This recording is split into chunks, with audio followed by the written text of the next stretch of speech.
Thank you for your patience. There's no easy way to say this, but your baby has a catastrophic brain abnormality. What does that mean? It means that parts of her brain didn't form. Your daughter, if she is to survive, will live only a matter of hours after birth.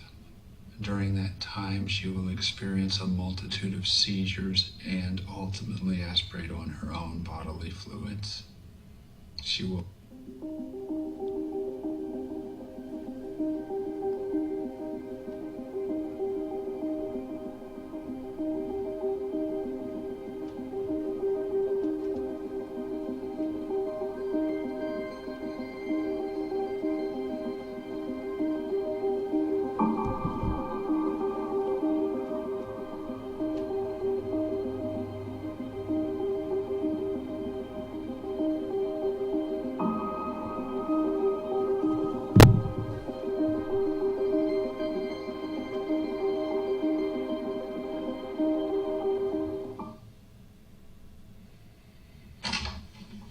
Thank you for your patience.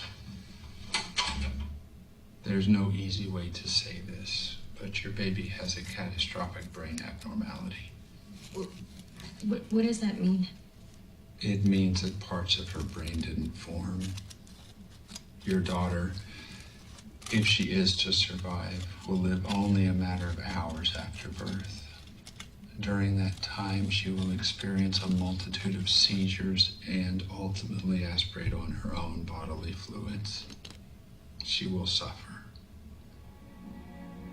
A decision will need to be made on termination. I wish I could tell you what to do, but there's only one person who can make this choice. How much time do I have? And that person is Greg. Greg? Who the is Greg?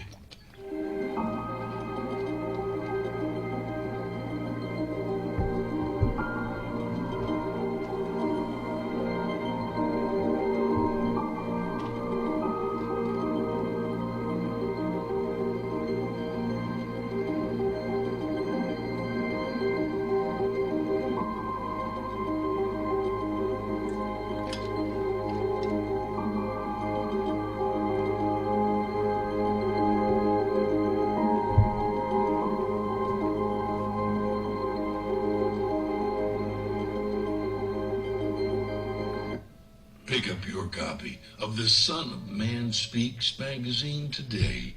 With the Son of Man Speaks magazine, you'll receive automotive tips, wholesome recipes, financial advice, and most importantly, a true understanding of the Word of God. Get your copy of the Son of Man Speaks from these select locations.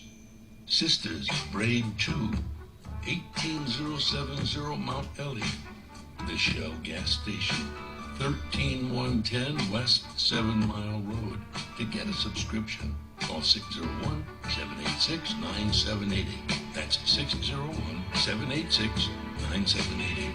The Son of Man Speaks magazine, dedicated to becoming free indeed.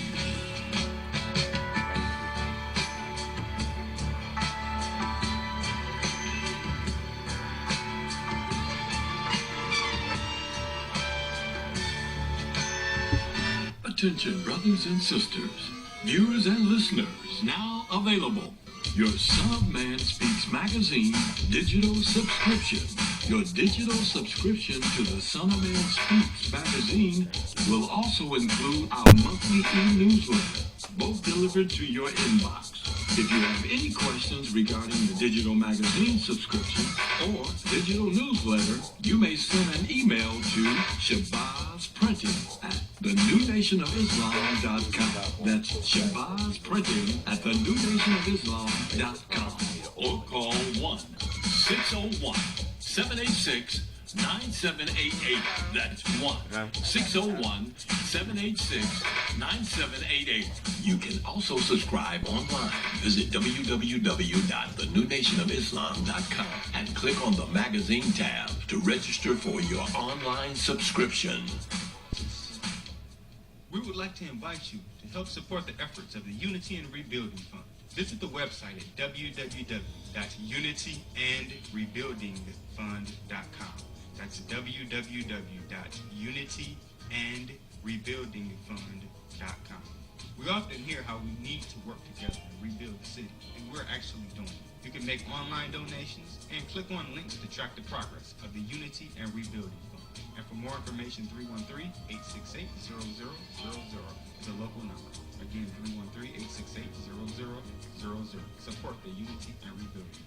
To make your online tithes, offerings, donations, gifts to the Son of Man through Cash App, make your payment to $New Nation of Islam. That's $New Nation of Islam. Or call 601-786-7056. 601-786-7056. I just used your other one though today because it was, look, it did 2 drips and I was like, oh, I can use my umbrella. My homegirl was talking about me. I'm like, don't talk about me. With our umbrellas, our customers are turning a drab day into a fab day. After all, representation matters. In other words, rain or shine, we've got you covered. Introducing Designs by Deej, your one-stop gift shop for all things handmade and unique. Our products range from our most popular umbrellas, blanket and pillow sets, handmade coasters, and other statement pieces that showcase the beauty of our melanin and natural hair in a beautiful and empowering way.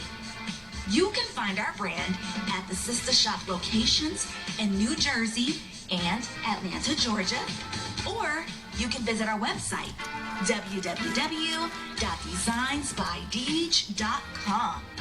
Again, that's www.designsbydeej.com.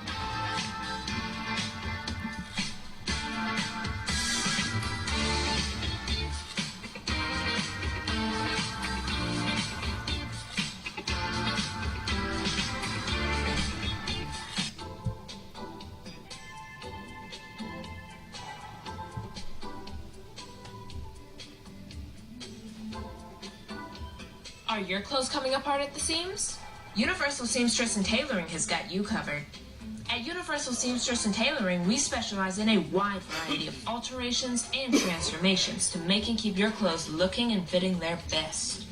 From hem jobs to downsizing suits and dresses for a perfect fit to replacing zippers and buttons, Universal Seamstress and Tailoring is your one-stop shop for clothing maintenance. Also, do you have a logo for your clothes you'd like to wear? Universal Seamstress and Tailoring can put it there. That's right. At Universal Seamstress and Tailoring, we not only do alterations, but embroidery as well.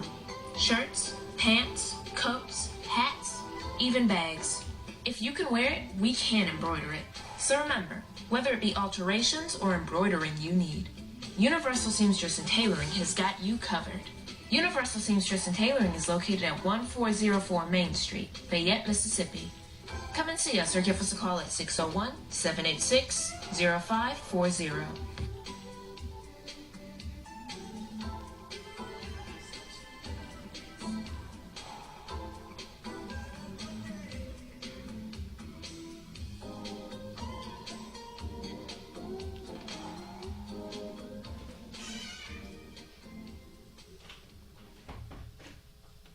We love Detroit. We are at where? Hey, Larry, we are right here on Mount Elliott in Detroit at Sister's Braid 2 Hair Salon. Oh, I'm talking. Going on, clean this place. It looks like Beverly Hills or something. Absolutely beautiful. You guys know I wear my braids. Larry's gonna buy me something. It's gonna be a hairdo, guys. What you want? It's gonna be my hair today. Not A-braid.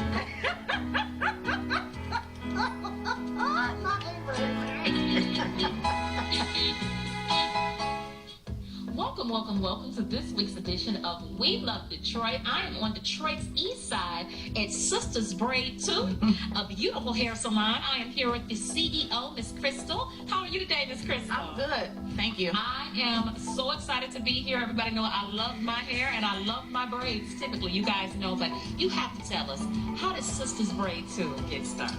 We started Sisters Braid 2 in 2009 in order to bring back some experience and quality and great customer service to this craft that I love so much. Yes, wonderful. And it's so clean and professional. And I have such a warm feeling when I come in. It's beautiful in here. It's decorated so beautifully. What made you come and choose this spot right in the heart of Detroit, on Detroit's east side? What made you come over? Well, we have this building and we just wanted to do something with it. It's a collective effort from the New Nation of Islam. And we came in and they allowed me to decorate it and set up like I wanted to, and that's how we got started with that. Now listen, not only do you guys do braids, because that's what's in the title, but you don't only do braids, you do all hair care here, right? Yes. Let's talk about some of the other services you offer. Yep, so we offer all phases of braids, but we also offer natural styles like two-strand twist, scalp twist, men's braids, children's braids, press and curls. The only thing we don't do is chemicals. Yeah. Perfect. And you know what? That's really important for all year round. And it's so huge now. It's been about protective styles for our hair, not just for the winter months, but all year round. It is important to protect our hair the best we can. And you do all styles for that. So I love that. But let's talk about an important product that you have, a really well-known product. Let's talk about that. Okay, right. That's our Sister Shea oil. Sister Shea. Yes, it's loaded with 10 to 12 great natural oils, aloe vera, shea butter, grapeseed oil, rosemary. So all those things that soothe the scalp while you're in braids, or even if you're not in braids, those things are going to hydrate those coils. I love it. And keep your hair healthy. And it's done really well, right? You've been on some really well-known shows, right? Yep, we've been on Live in the D. We've been on Channel 7. We're featured in Small Business Saturdays. Fantastic. We have the Spirit of Detroit Award. Look, she's on the Spirit of Detroit Award. Yeah, and now she's on Detroit Award. We Love Detroit. Absolutely. Now she's come around. Yes. Absolutely. We just love it. Right here, Sisters Shea is the product. Sisters Braid 2 is the shop. When are you open, Crystal? We're open Tuesday through Saturday. We start as early as 8 a.m. We take our last appointment around 6 p.m. So appointments, because you want to make sure that you're being considerate of others' time. Yes. And because that's something that's very important to us. In order to give that comfortable quality service, we feel like the only way to go is by appointment. That's right. As soon as you get in, you're getting in the chair, you're getting serviced. My favorite. I will definitely be coming down. That's my braids. You guys must too. It's beautiful in here. Over a decade of experience, wonderful customer service. It's so beautiful in here. I have to say again, right here on Detroit's east side on Mount Elliott. Sisters Braid 2. Yes. You have to come down. They got to come down and see us, right, Chris? Yes, absolutely. Because we love Detroit. Yes. We love Detroit. Yes. We love Detroit. One more time. We love Detroit.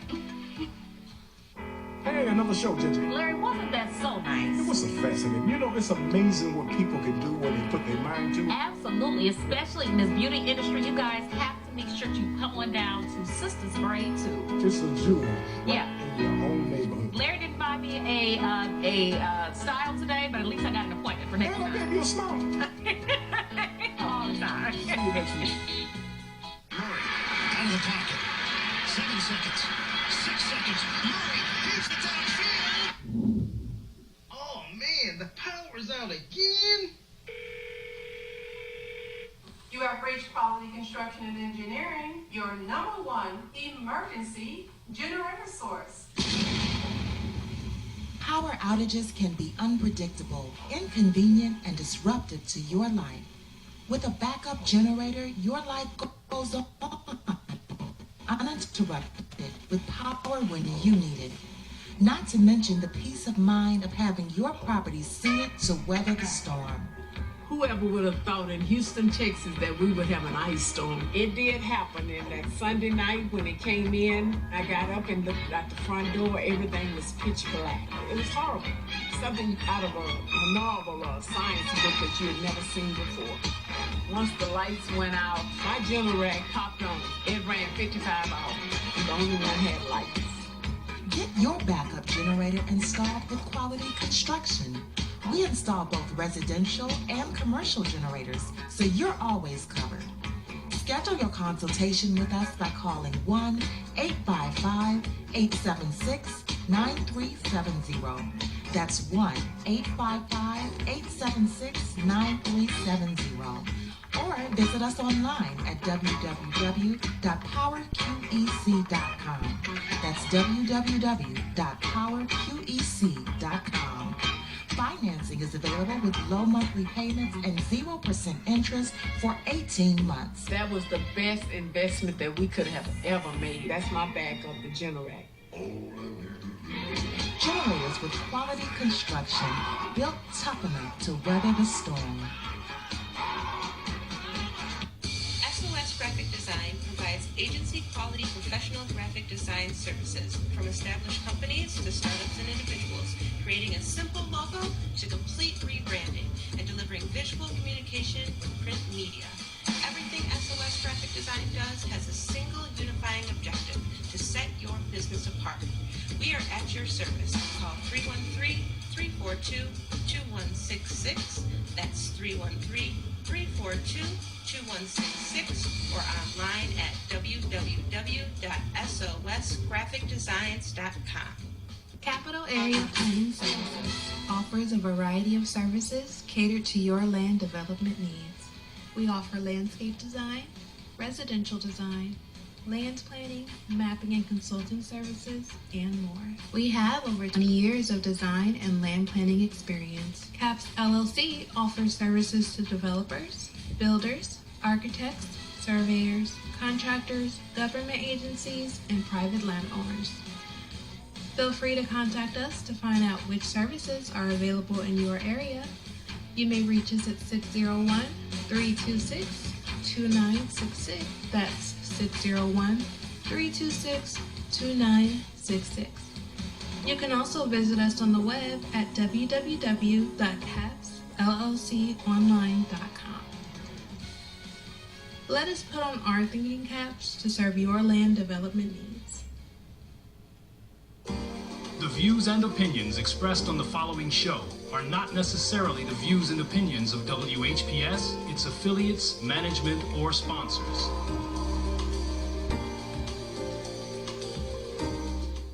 Brothers and sisters, are you tired of reading the Holy Scripture and not really understanding what you read? And if you're reasonably sure, have you ever tested that what you feel you know with someone that has a different view than your own? Then let's talk with one another. Then let's reason with one another on a Scriptural Discussion with the Son of Man every Wednesday at 9 p.m., Friday at 9 p.m., and Sunday at 12 noon. On WHPR TV Detroit Live, 88.1 FM WHPR, and Comcast Cable. Why don't you call and discuss the Holy Bible, and if you have one, the Holy Quran, and come to an agreement about the Holy Scriptures and their true meaning? You can call in live on the air at area code 313-868-4336, 313-868-0342, or 313-868-0351. That's 313-868-4336, 313-868-0342, or 313-868-0351. And now, let's go live with a Scriptural Discussion with the Son of Man.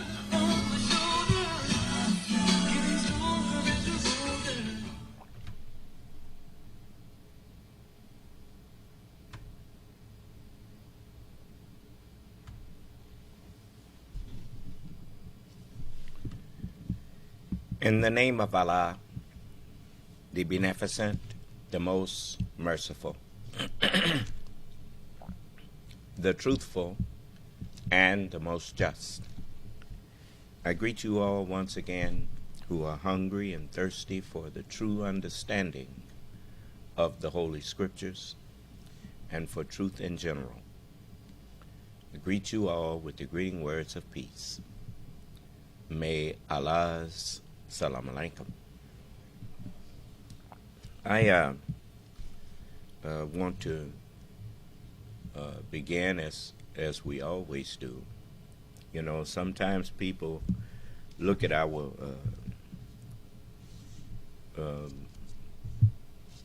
classes that we record, and they go back and look at some of the videos of those classes, and you know, some things that we say may trouble them, or they may want more clarity on, or they may disagree. We are not people who don't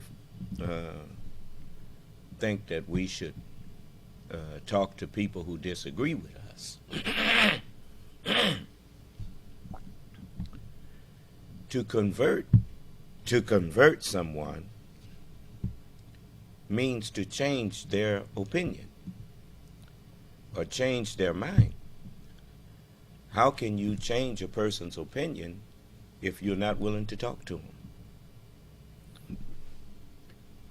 So, please excuse me. You know, I do a lot of talking. You know, I teach every day now. And so my throat gets, rather than me getting hoarse, my mucous membranes coats my throat and my vocal cord with mucus. That is, you know, one of the safeties to keep you from getting hoarse, from doing a lot of speaking.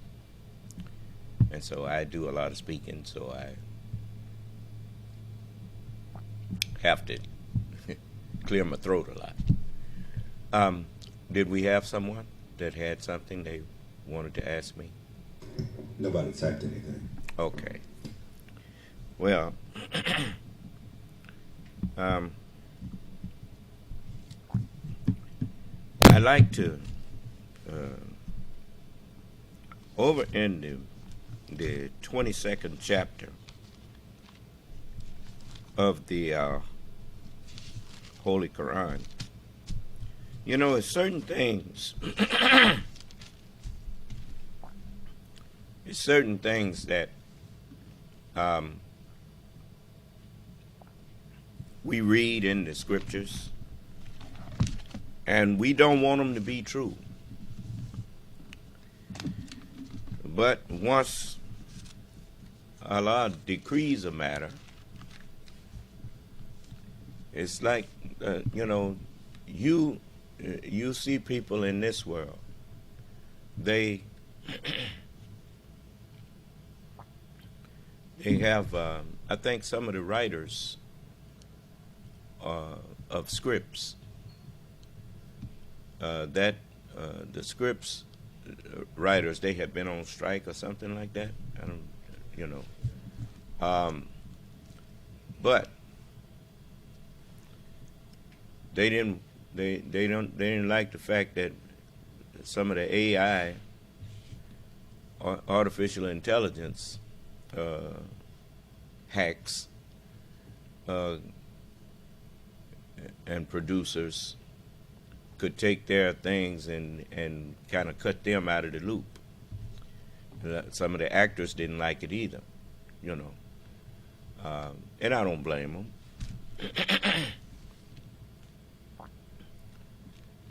You have lost. You remember I told you that one of the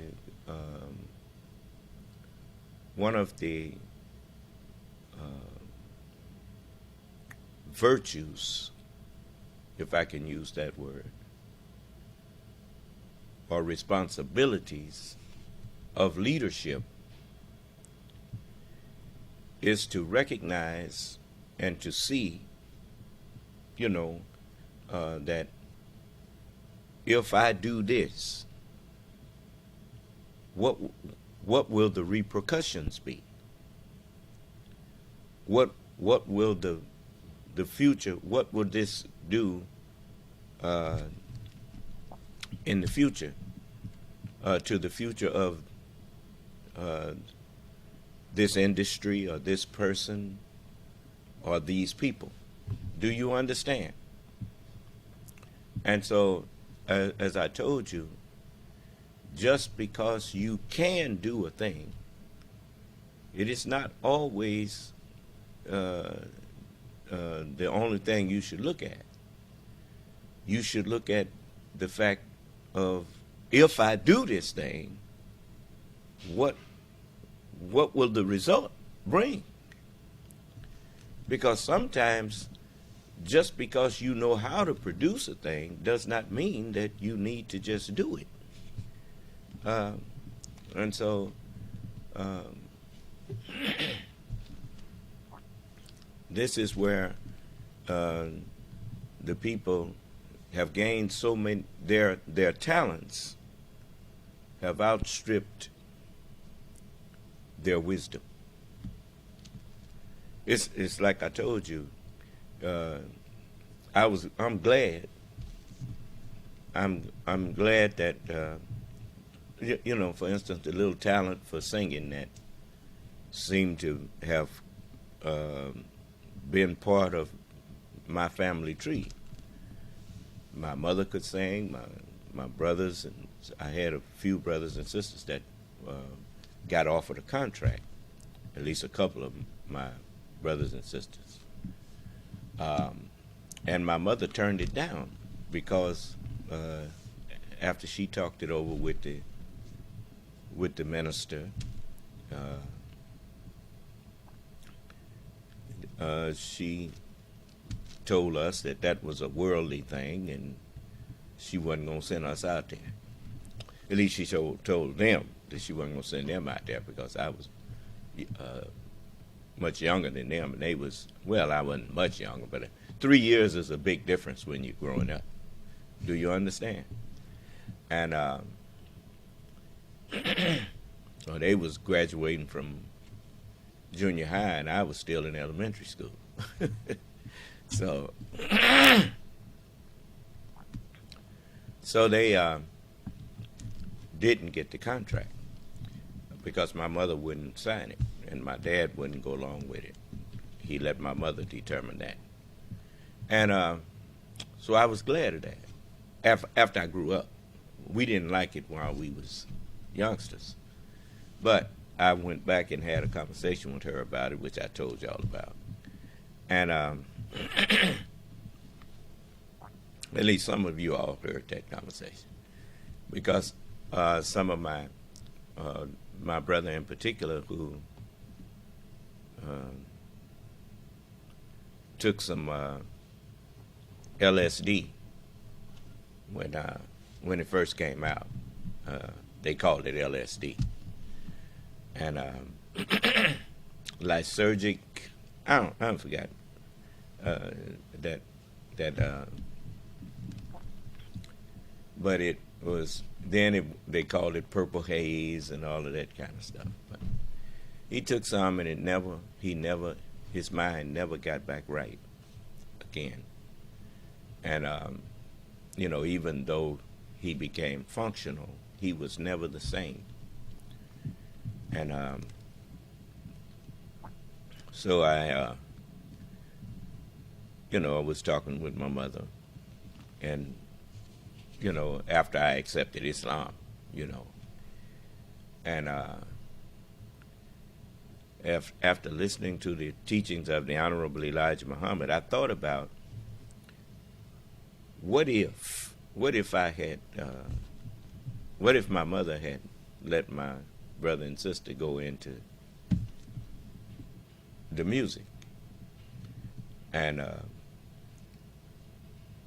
that would have opened the door for the rest of us to go in there too, you know, like with the Jackson 5, you know. And so I, and then I probably never would have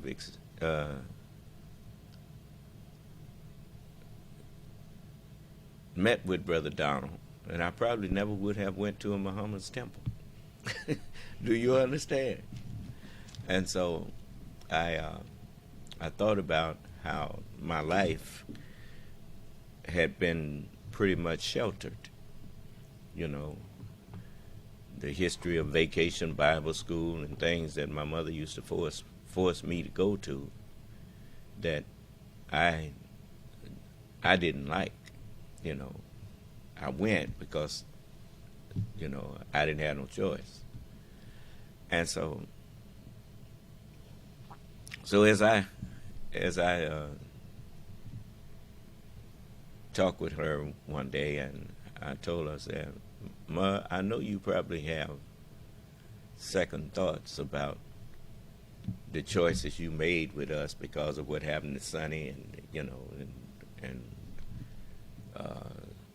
you done buried. I think she buried 3 of her sons." And I told her, I said, "But you made the right choice."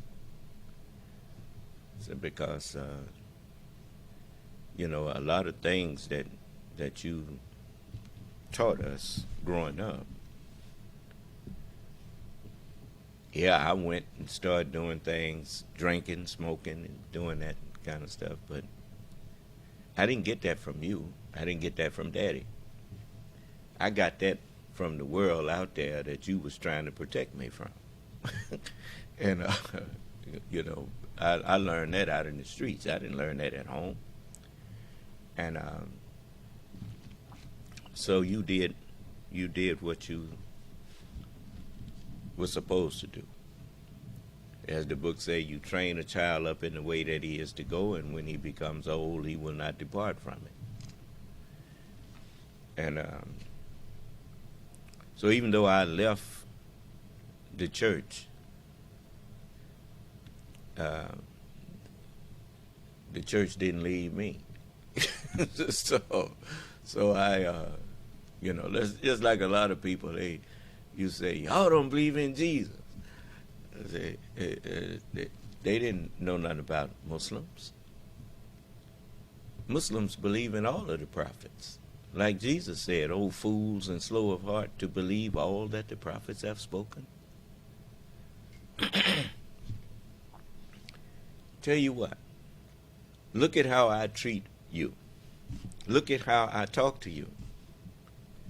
And then open your mouth and tell me that you don't believe I believe in Jesus. What am I doing that Jesus said don't do?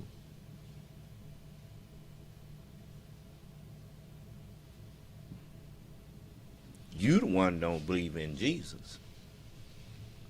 The one who says, can look at me and say, I don't believe in Jesus, that's the liar. That's the one who don't believe in Jesus. Because if they believed in Jesus, they believe in me. So, you know, I know that, and I can prove it. I mean, I come to you all the time, speaking the words that Jesus would speak if he was here. And the same way some of you would cuss at me and threaten me, that's what you did when Jesus was here and saying these things. You called him a liar. You called him an imposter. Then you finally murdered the man.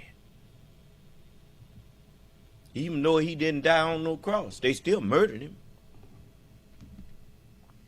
They stabbed him through his heart.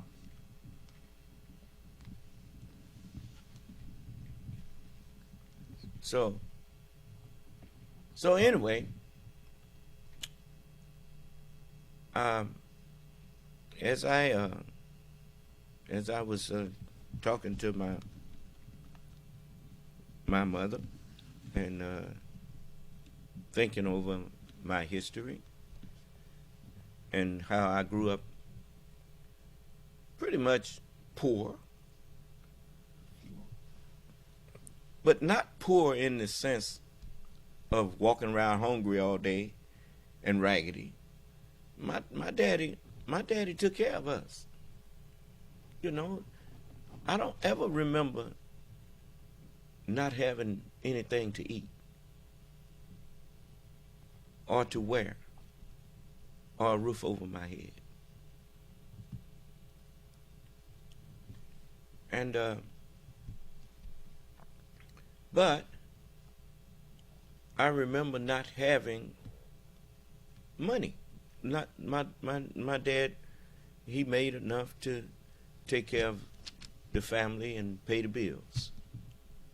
And that's what he did.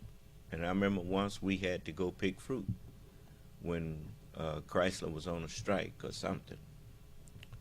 And so my dad, he loaded us up and took us to a place called Colusa, California, where they had prunes.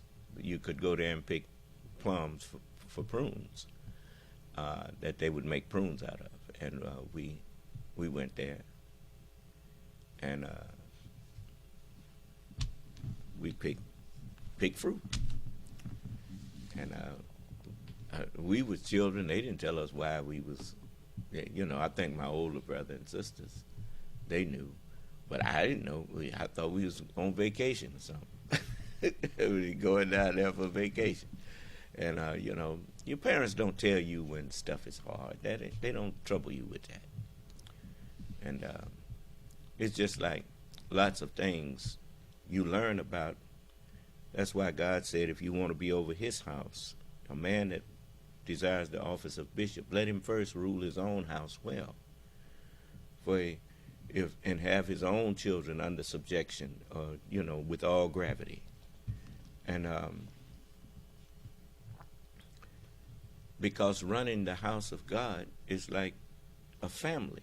It's not like a government over these people and their governments and whatnot. You don't afford to take care of your children. You take care of your children. Do you understand? You don't. When it comes to taking care of the family, you can't say, well, we gonna have to do without this. We gonna just lose this member. Don't no father think like that. Don't no mother think like that. People who run businesses, they cut you off and all that kind of thing. But a man that's got a family, he don't cut his family off. He figure out a way to get them what they need. Do you understand? And that's what the founding fathers had in mind with the help of Allah. I know you don't like to hear that. You like to think that all white folks just they the same. Are all black people the same? Huh? Haven't you seen black people that wasn't nothing like you? I mean, except we black, huh? But you know, you done met a lot of black people that you don't want to be around. Is that right? Well, that's the same with white people. I mean, way back. I mean, I bring him up because everybody know about him. John Brown. Wasn't that his name? They even made a song about John Brown. John Brown had a little Indian. 1 little, 2 little, 3 little Indians.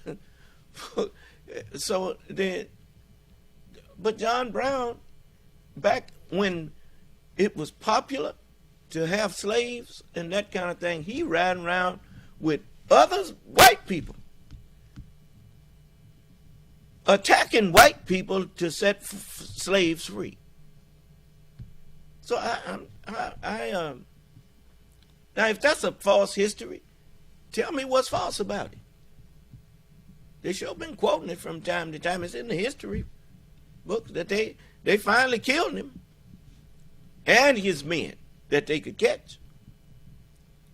Huh? So as they were setting this up, the founding fathers understood that you cannot be a great nation, you cannot be a city on a hill by enslaving people. Do you understand?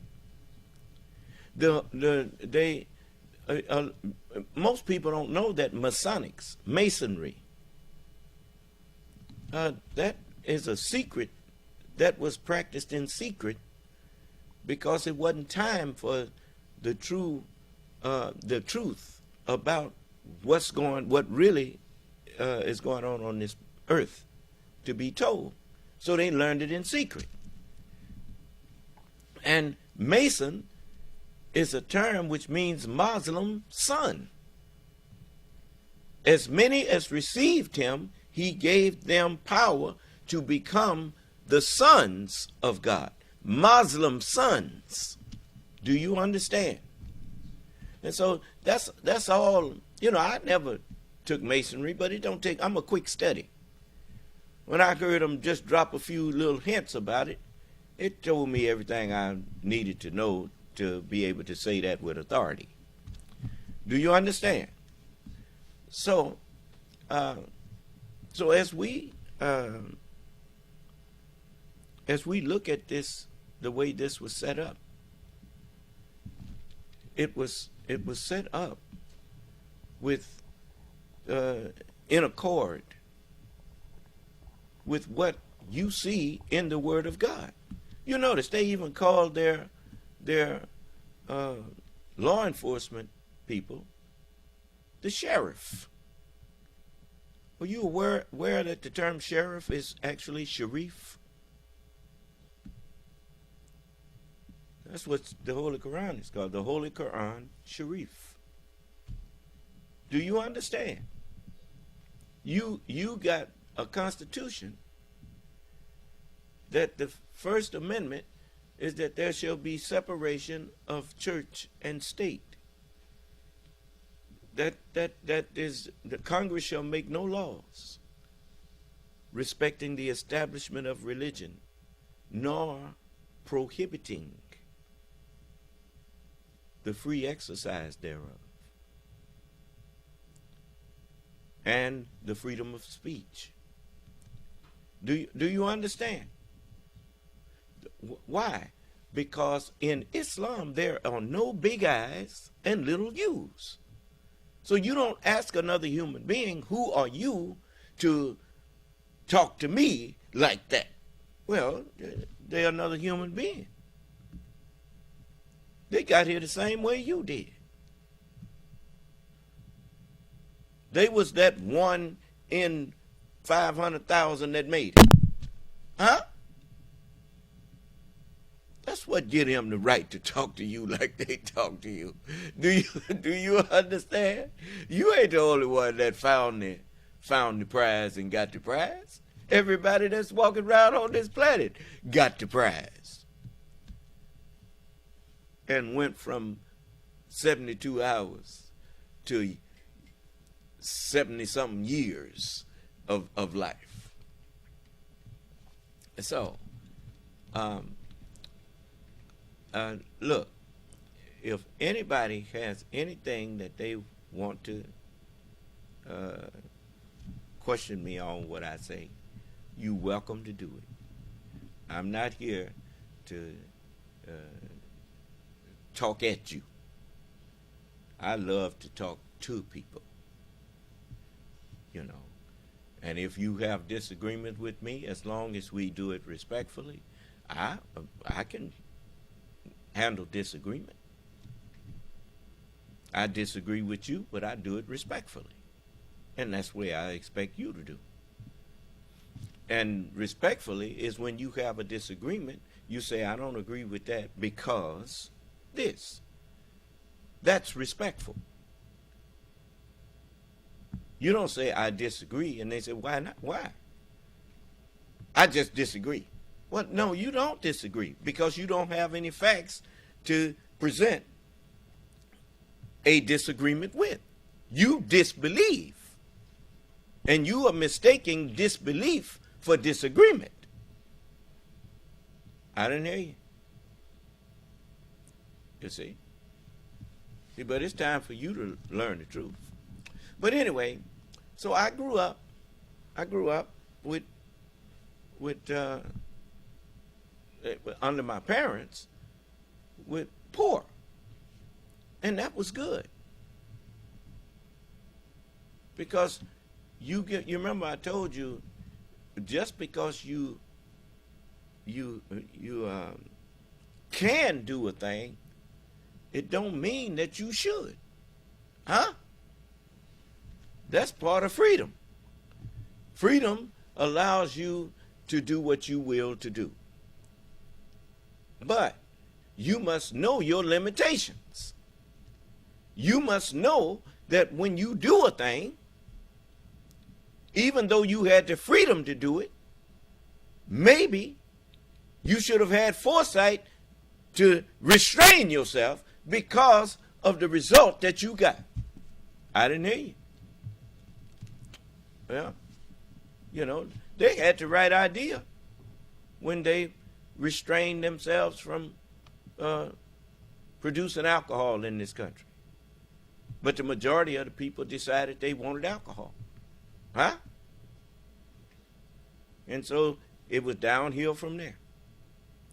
Intoxicants could not be legally purchased. If you wanted a drink, you had to go south of the border. Do you understand? And they saw what it was doing to other places. But money, making money off of it. They saw the value of being able to make money off of people's bad habits. So they decided to do it. That's what Vegas is. People's bad habits, people's weaknesses, gambling and drinking. And you make lots of money off of people who gamble and drink. As, you know, that is. But anyway, so the same way that your technology now has outstripped your wisdom, that's why you have the internet destroying your country. And now you're talking about having some type of controls on it. You didn't have to wonder how to treat the internet. You could have learned something by how you treated television. And that is, if you want the freedom of the airways over the United States, then that freedom, along with that freedom comes the responsibility. The freedom of speech does not mean the freedom. I mean, they've already told you that, yes, you have freedom of speech, but you don't have freedom of speech to run into a crowded theater and holler fire when there is no fire. Because whatever happens to people, whatever. Now, I learned that from listening to white people talk. It's sad that they didn't listen to themselves. But that made all the sense in the world to me, because if people think there's fire, then there's going to be a rush to get out of there. And somebody may get trampled, someone may be killed or hurt, because you lied. Huh? And so the freedom of speech was not the freedom to get up and lie. The freedom that if there was a natural freedom to lie, there would not be laws against lying. Well, if you lie to the FBI, you get charged. If you lie when you take the stand in the court after you took an oath to tell the truth, you are charged with perjury. If you lie on a person and sully their reputation, Donald Trump just found out that you get charged for that. They can sue you for that. It's a civil matter, but it's against the law for you, the law of civilization. Because a person's reputation is their good name. And a good name is better to be desired than gold.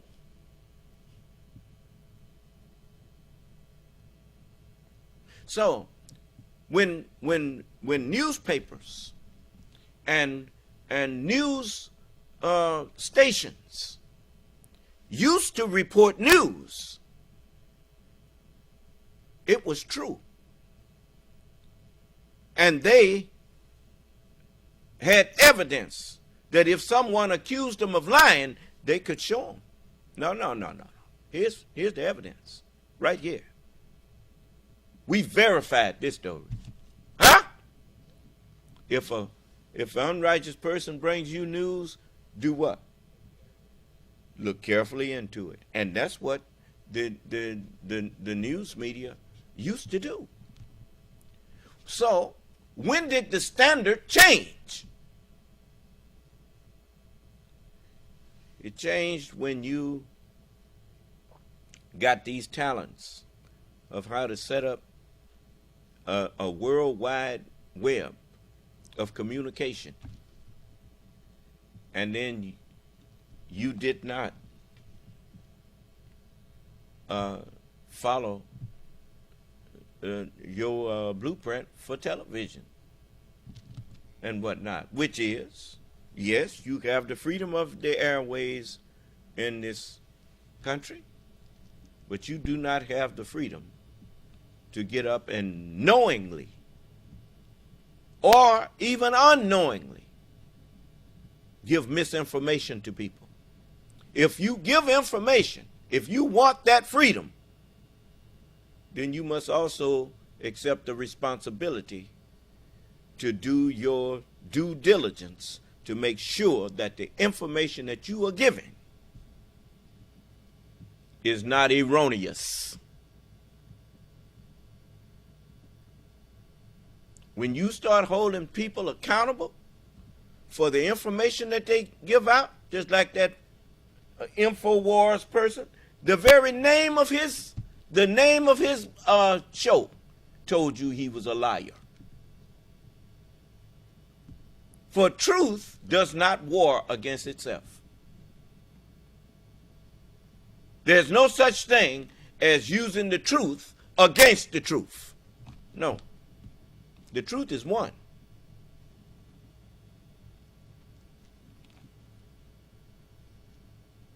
Well, no such thing as alternative truths.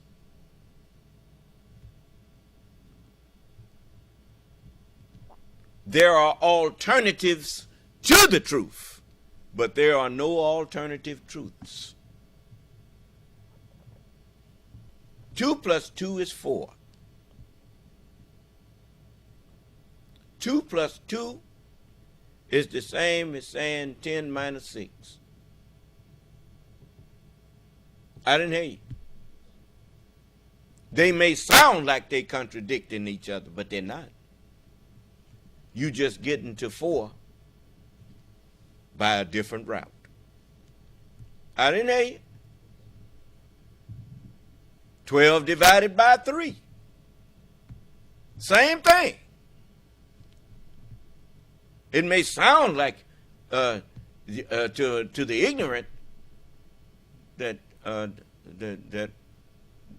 that's not saying the same thing, but it is, because it gets the same result. Do you understand? As there's more than one way to skin a cat. Is that what it is? Yeah, don't make no difference where you start if the end is he's a skinned cat. It's academic. So, as you get a wealth of talent, if you go and take it and run with it, that's like giving a man who's been poor all his life, giving a man poor who ain't lived very long, I'll put it like that, giving him $1 million. Well, naturally, he gonna go buy everything that he thought he wanted. And most of the stuff that he wanted, more than likely, is a lot of stuff that has no real value to except a temporary enjoyment. You understand? And so giving him wealth without wisdom is like giving a child a gun and tell him to go play with it. A loaded gun and tell him to go play with it. He's going to kill somebody else or he's going to wind up killing himself. Huh? Yeah, because you didn't give him the wisdom to give him that kind of power, to put that kind of power in his hand. You know, that's why even the Second Amendment teaches you that a well-regulated militia is necessary to the security of the state. It didn't say a well-armed country, a well-armed people. It says, no, a well-regulated militia being necessary to the security of the state. You notice, police, National Guard, the Army, Navy, Air Force, Marine Corps, they are well-regulated. They have what is called the Uniform Code of Military Justice. And they have regulations that you have to abide by. And they teach you how to walk. You call it marching. They teach you they want you to be militant, but they want you to be disciplined. Do you understand? And they, before letting you carry a loaded weapon, they teach you to respect that weapon and what it can do. Do you understand? And on the battlefield, that weapon is your most important asset. That's what. So you handle it with care. You treat it like it's your girlfriend. Do you understand? You clean it. You double clean it. You take care of it. You don't drop it. You know, that is what they teach you. Respect for that weapon. Do you understand? Then they give you training on how to shoot it. Do you understand? So it's a lots of things that a well-regulated militia, that's why it starts off, a well-regulated militia. Because you can't have vigilantes running all over the country. No. You'll have a military state here. Matter of fact, you wind up having anarchy around here. If everybody can just pick up a gun and go walking up and down the road with it. No. But you done blew it now.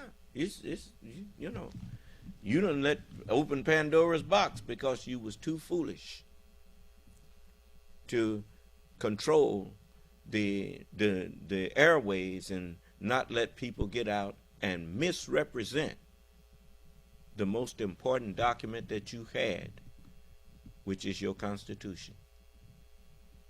You let them get out, and you let them purposely, the so-called National Rifle Association, put false information out about the Constitution.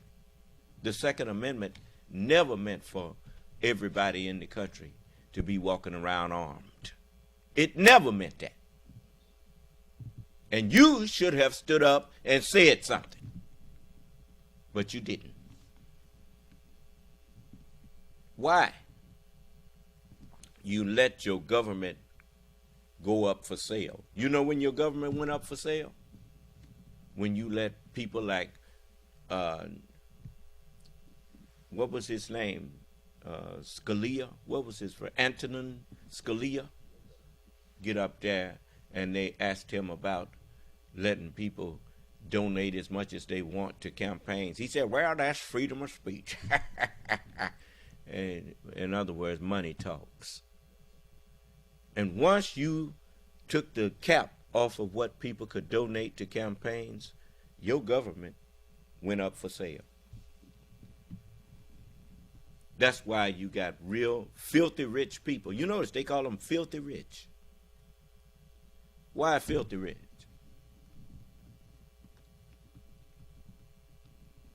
Because they have all that wealth.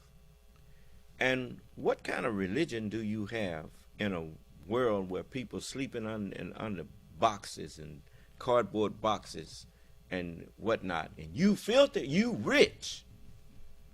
Your religion, you sit up and go to these fine churches and stuff, and people living in poverty, and you doing nothing to help them. Your religion is a bunch of filthy rags. That's what your religion is. When you put it on, it's like going to the city dump and grabbing some old clothes, old raggedy, holy, H-O-L, was a H-O-L-E, moth-eaten garments with holes in them. And your religion is a pile of filthy rags. You sit up and lie to yourself and try to tell yourself, I must be doing something right. See, even you don't know what you're doing. That's why you say you must be doing something right. Well, what you mean you must be? You don't know what you're doing? That's right? No, because you're not doing anything right. You're selfish, niggardly, hateful, and you look down on people simply because you have more money than them. That's the only thing separates you from the person that you're looking down on, is how much money you got.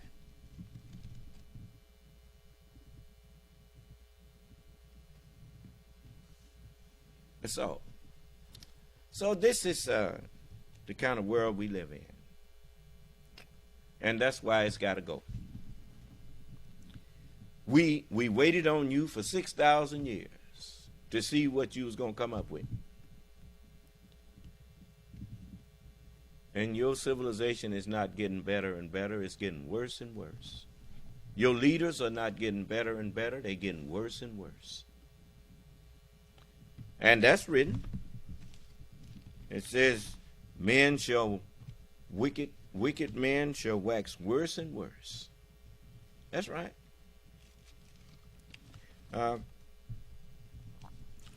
So over in the Genesis, let me show you here what I didn't get into yet. This is the 15th chapter of Genesis.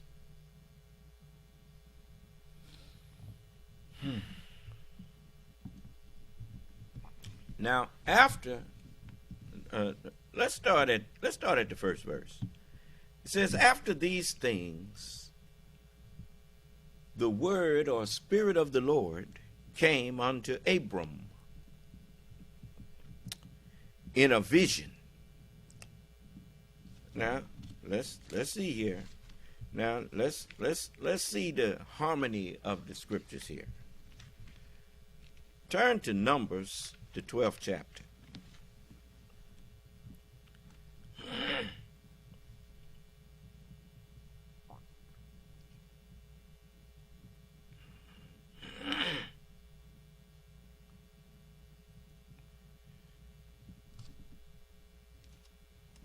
Just give me a minute. I want to show you something here.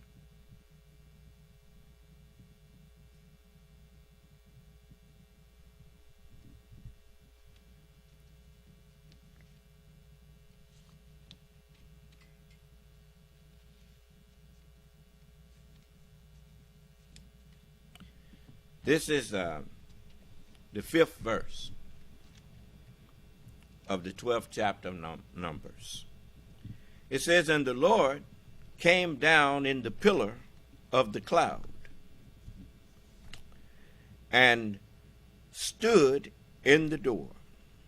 You know, the second pillar of faith in Islam is that you must believe in all of the prophets and in what? All of their scriptures. So the Lord came down in the scriptures here. Do you understand? And it says the word of the Lord came down in the pillar of the cloud and stood in the door of the tabernacle and called Aaron and Miriam, and they both came forth. And he said, hear now my words. If there be a prophet among you, I, the Lord, will make myself known unto him in a vision, and will speak unto him in a dream. Now, let's go over here back to the 15th chapter of Genesis. It says,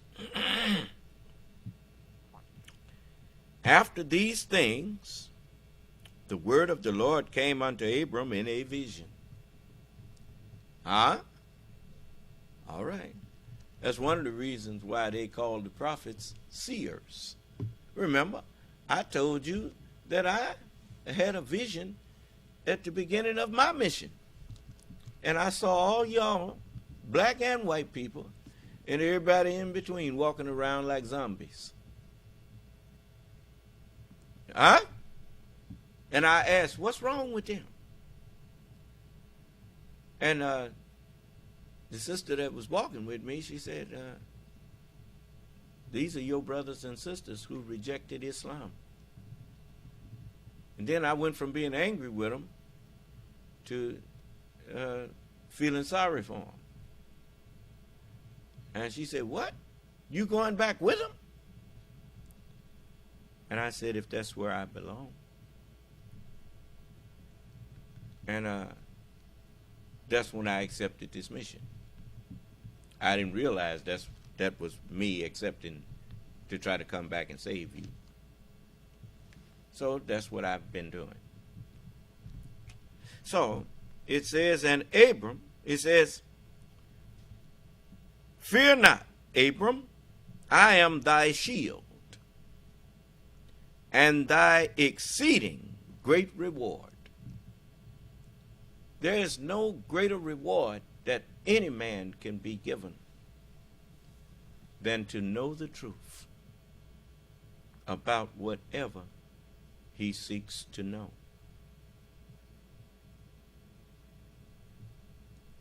There's no greater reward. As Prophet Muhammad said, when the dwellers of paradise have been given all that they desired and wished for, and he said then they will have known nothing better or greater than to see their Lord as he really is. Do you understand? Yeah. And Abram said, Lord God, Lord, granter of dominion, what wilt thou give me, seeing I go childless? And the steward of my house is this Eliezer of Damascus. And Abram said, behold, to me thou hast given no seed. Excuse me. And lo, one born in my house is mine heir. And behold, the word of the Lord came unto him, saying, this shall not be thine heir, this shall not be thine inheritor, but he that shall come forth out of thine own bowels shall be thine heir. And he brought him forth abroad and said, look now toward heaven, and tell the stars, if thou be able to number them. And he said unto him, so shall thy seed be. Notice, when you look at the term heaven, what did God call heaven? He called it the firmament, didn't he? You notice when you look out at the stars and all of those things are firm things. Those things are material, firm things, aren't they? Yes. The planets and the stars and the moon, they are firm. And so then it says, if thou be able to number them, and he said unto him, so shall thy seed be. Talking about the stars. And he believed in the Lord, and he counted it to him for righteousness. When you believe in the Lord, then that is your duty. You see? And that's righteousness. Do you understand? As he said, he accounted it to him for righteousness, because he believed. And he said unto him, I am the Lord that brought thee out of Ur, of the Chaldees, or of the Chaldees, to give thee this land to inherit it. And he said, Lord God, whereby shall I know that I shall inherit it? And he said unto him, take me an heifer of 3 years old, and a she-goat of 3 years old, and a ram of 3 years old, and a turtle dove, and a young pigeon. And he took unto him all these, and divided them in the midst, and laid each piece one against another. But the birds divided he not. And when the fowls came down upon the carcasses, Abram drove them away. And when the sun was going down, a deep sleep fell upon Abram, and lo, an horror of great darkness fell upon him. And he said unto Abram, know of a surety that thy seed shall be a stranger in a land that is not theirs, and shall serve them, and they shall afflict them 400 years. We are a people now who have fulfilled that. But in so fulfilling that, Abraham's seed was being multiplied. Brothers with sisters, and fathers with daughters, and all of this kind of stuff. That's what they did to us. Do you understand? That's why you see so many lookalikes when you look at us. You understand that Abraham's seed was being multiplied. We wouldn't have done that on our own. So, but that's what you do when you want, they call them thoroughbreds and that kind of thing. You notice, any other people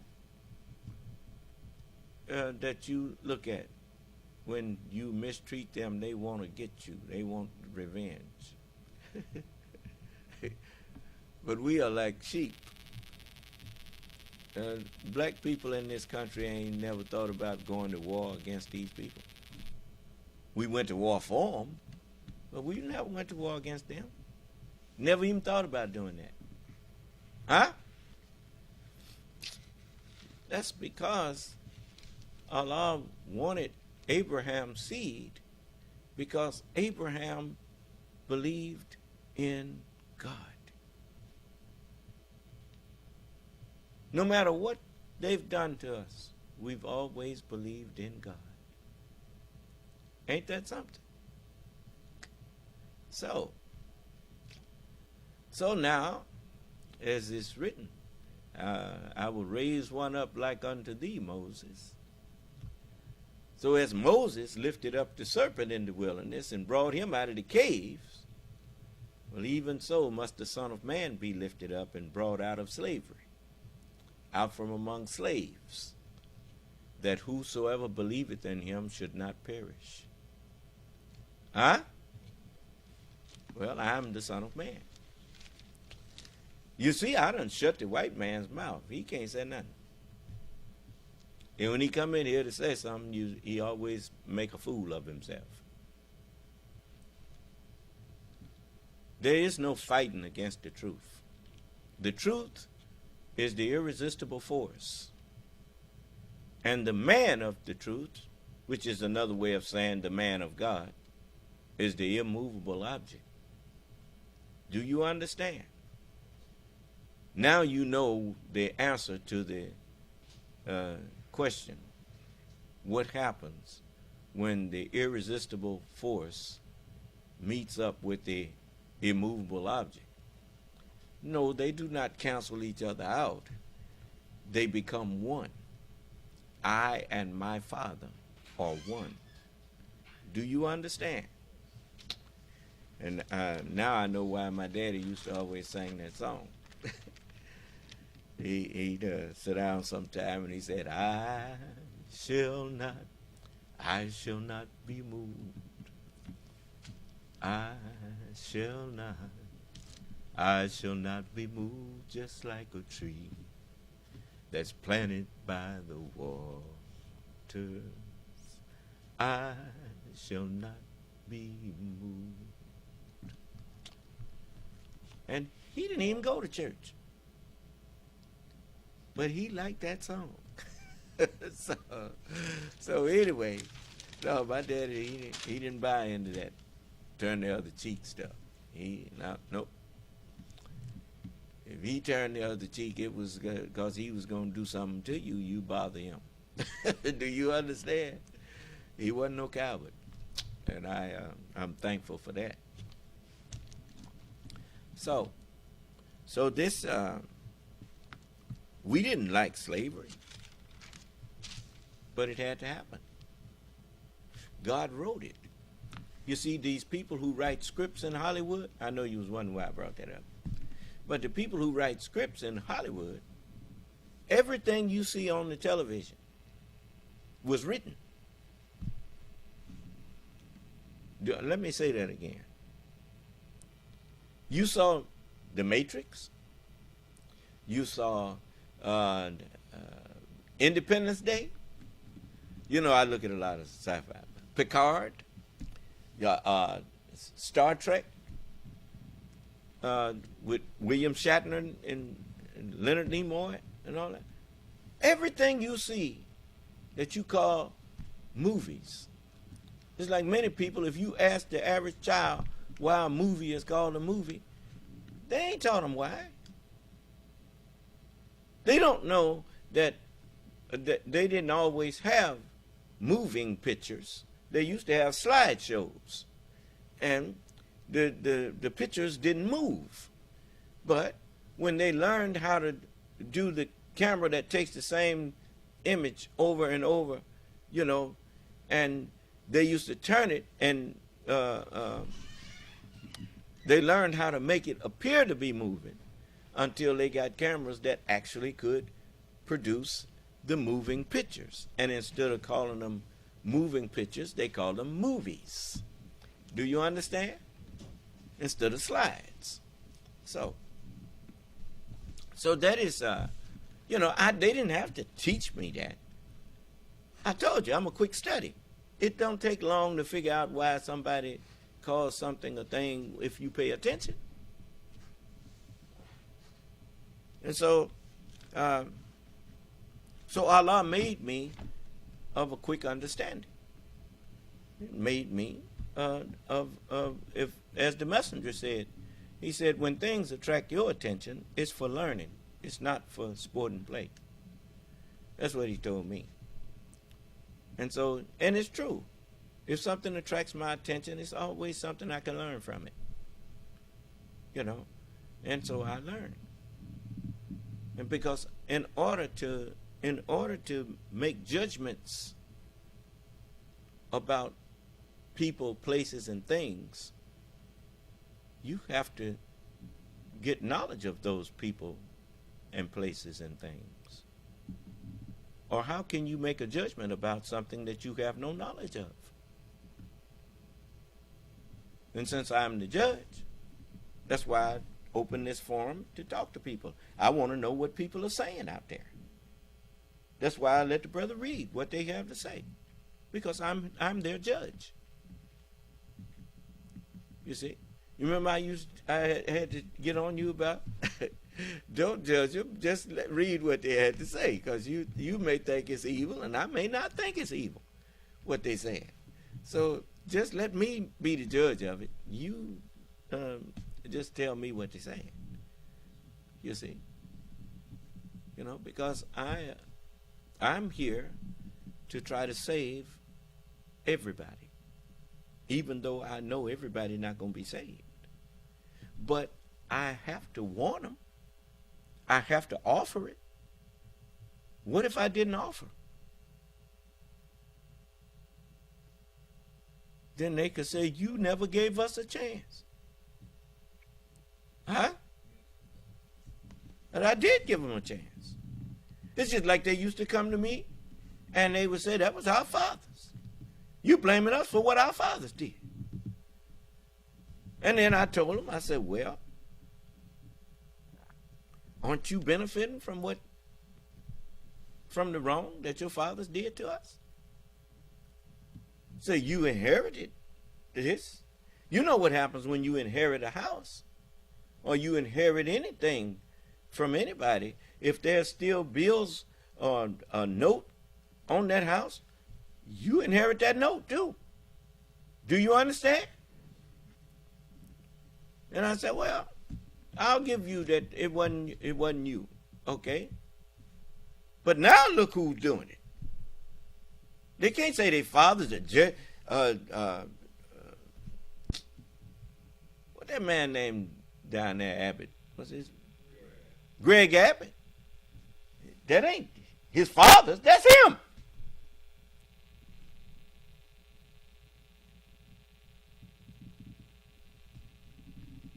He's the one doing it. Ron DeSantis, that's him. It ain't his father's. Carrie Lake, that's her. That ain't her mother and father's.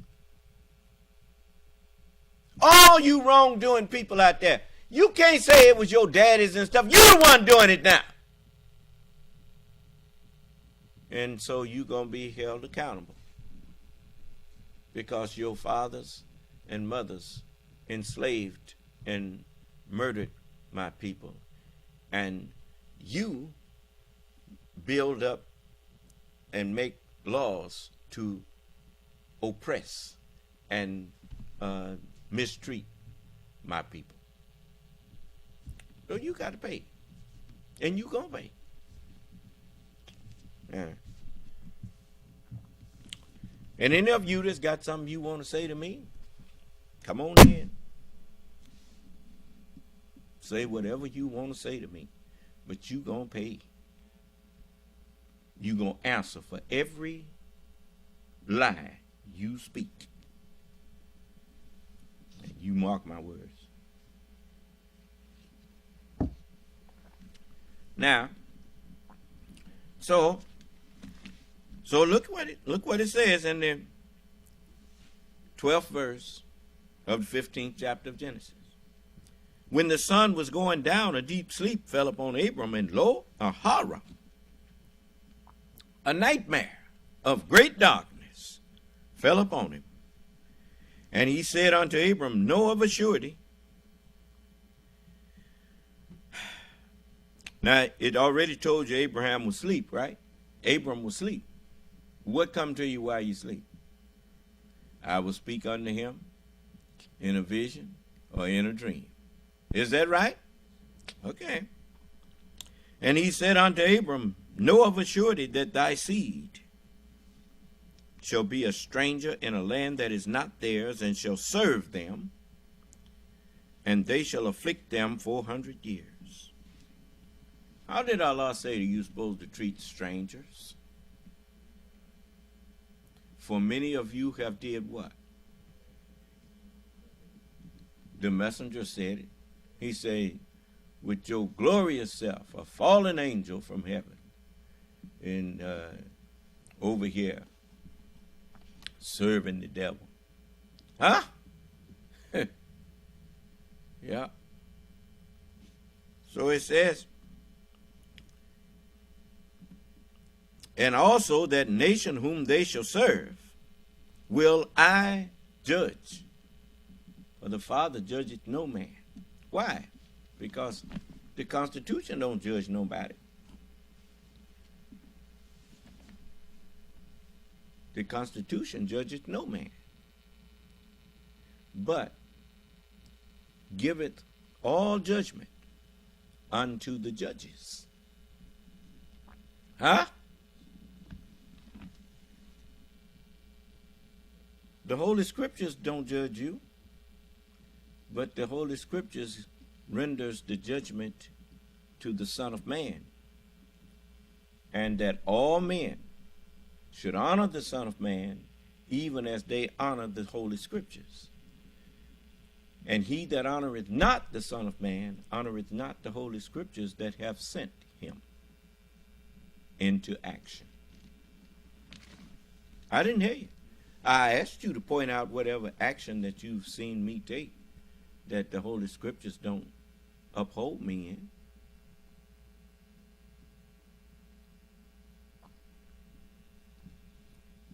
The Son can do nothing but what he see the Father do. Anything that you find fault in me with, you find some prophet, you have to find fault in him doing it too. I didn't hear you.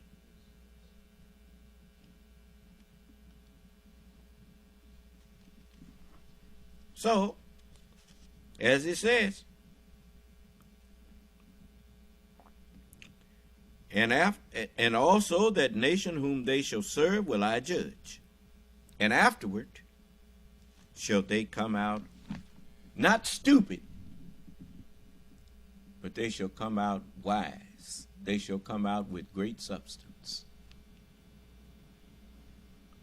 When you learning, you are receiving substance. For what does it say? Faith is the substance of things that are hoped for, and the evidence of things that are not seen. Huh? Yeah. Why does a man have faith?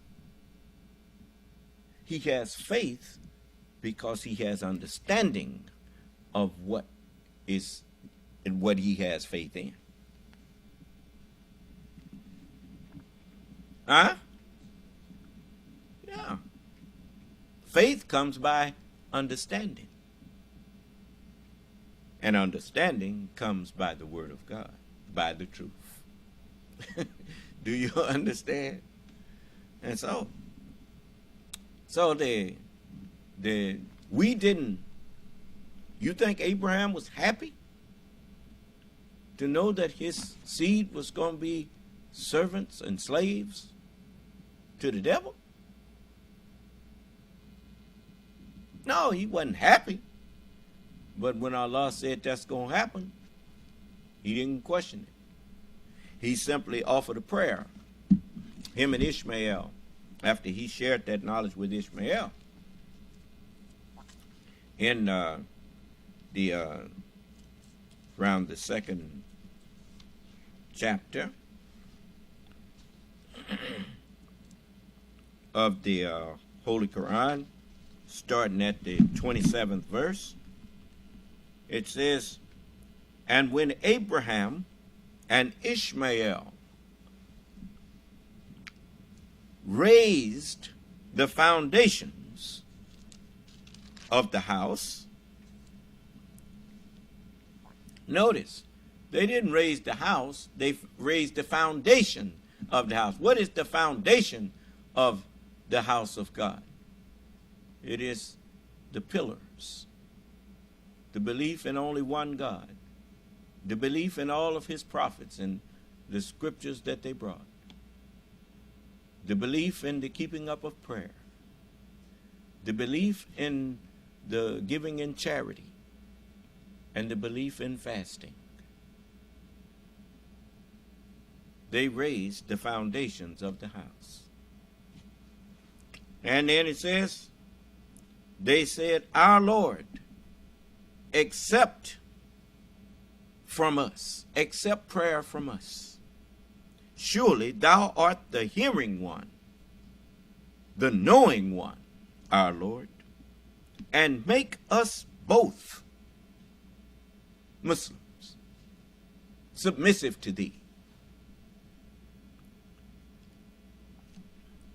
and raise from our seed, our offspring, a whole nation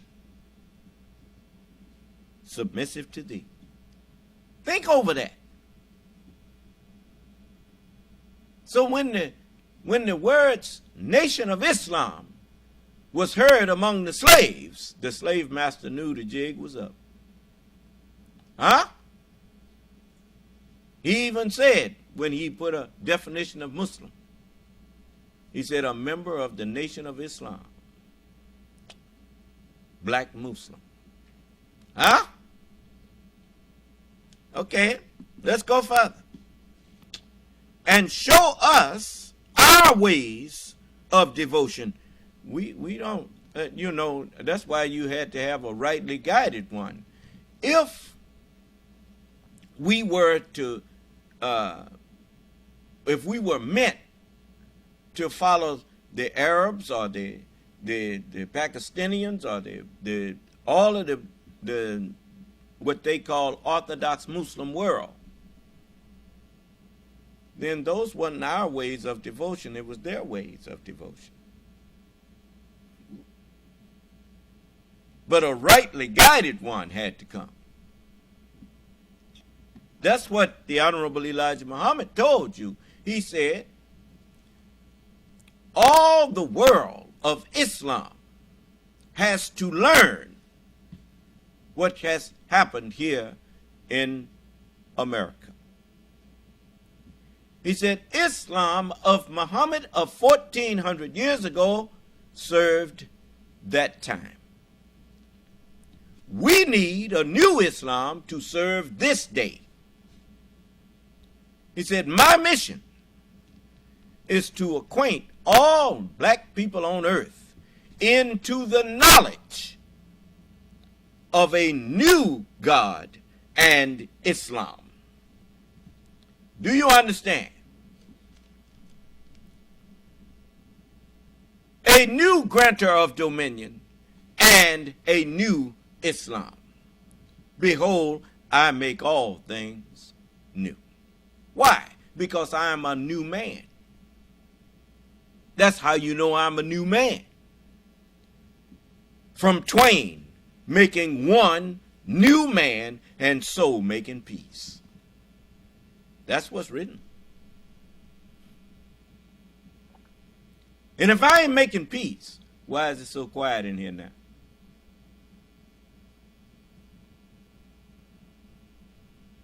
I'm making people be at peace with me.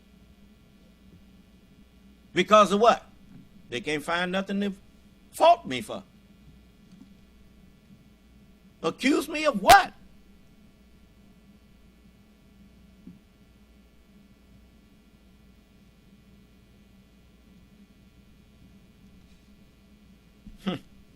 Some of them call me stupid because they see me caring about people who don't give a damn about me.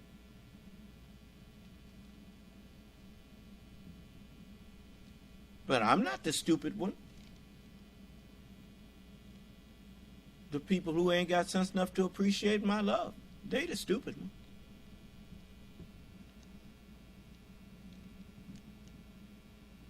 You insane to turn down the love of God.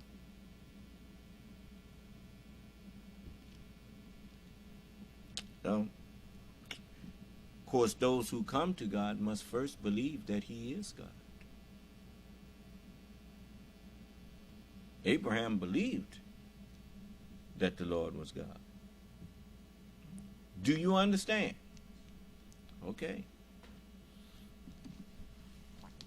So all of you being offered.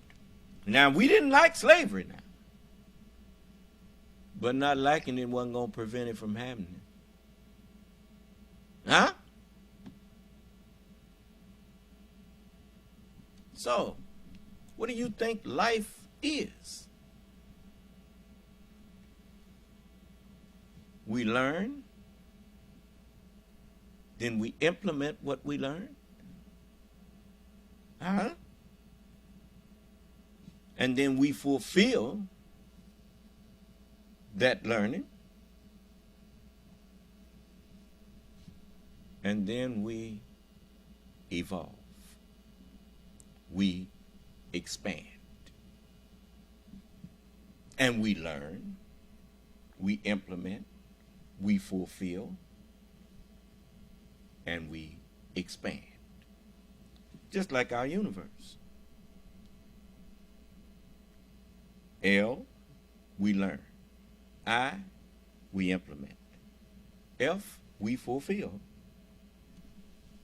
E, we expand. That's what matter is constantly doing. Changing forms. And we are constantly changing forms. And as we change in forms, we are actually being consistent. We are not changing.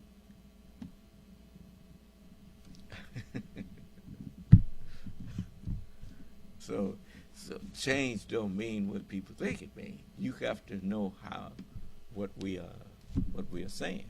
The one thing that is constant in the universe, the one thing that does not change, is change.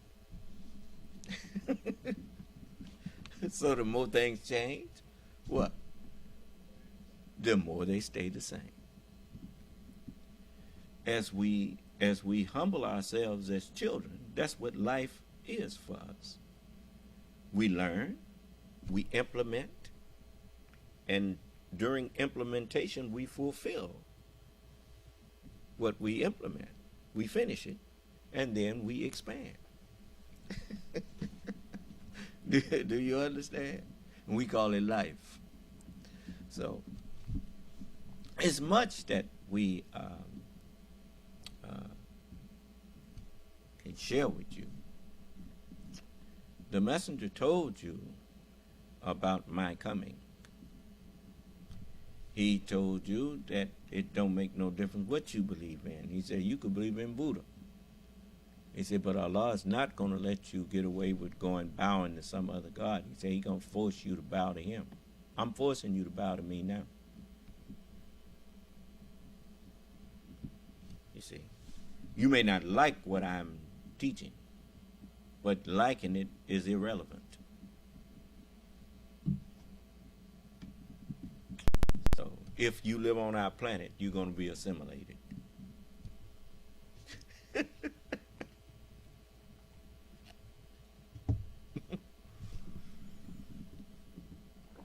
It's called grafting. We're going to graft you back into the family tree. Yep. So, everybody got a chance. If you don't want to be under a father, you will be a bastard. Well, that's what the book says. You know. My father is the truth. So now, we didn't want slavery, but it happened. Right? Okay, now, go to the 22nd chapter of the Holy Quran.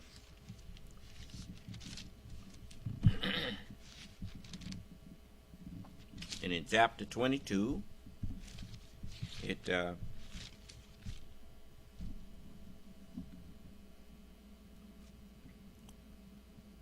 says, in the name of Allah, the Beneficent, the Merciful. O people, keep your duty to your Lord.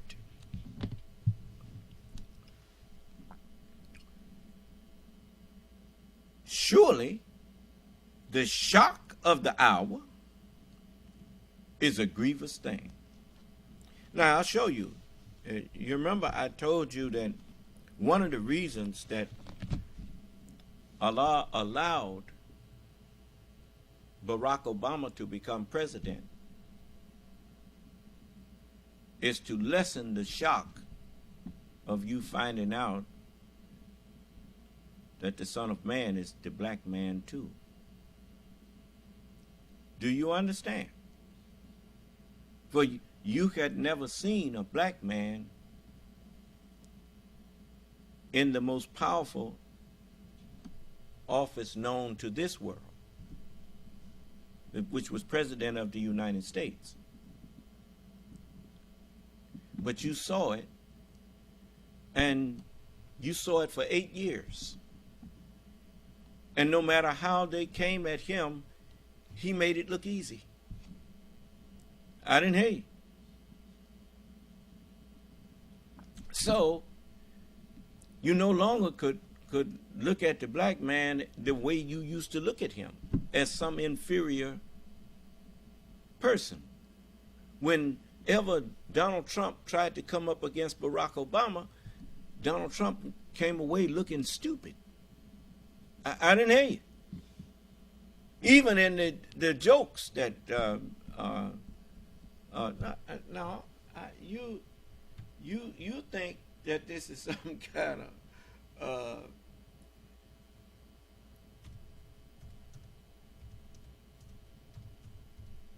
let's see here.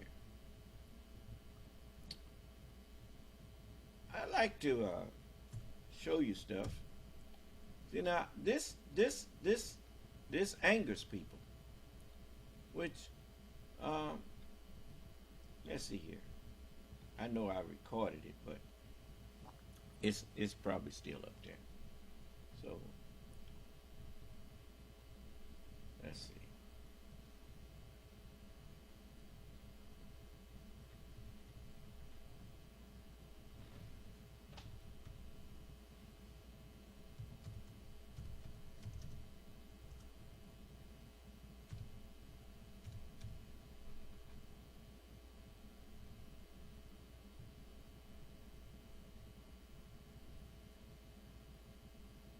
Let's see if I can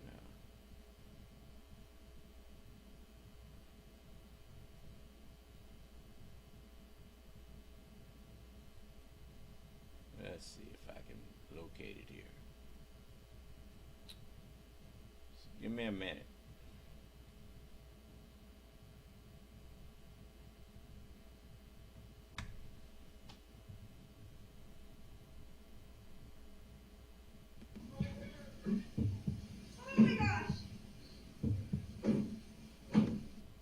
C-SPAN networks bring you long-form public affairs programming from the nation's capital and are a public service of your television provider.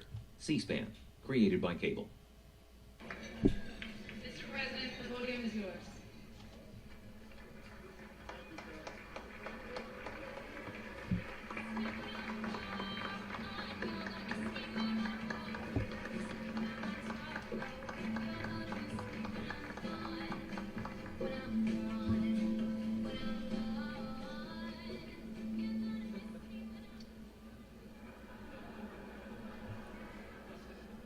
You can't say it, but you know it's true.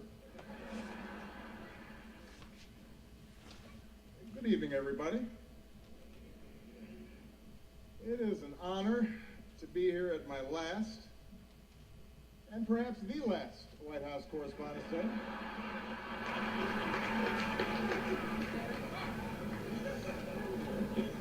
You all look great. The end of the Republic has never looked better.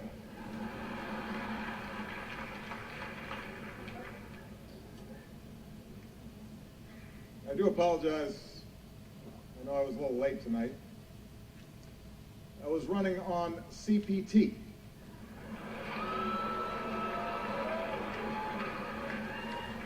Which stands for jokes that white people should not make.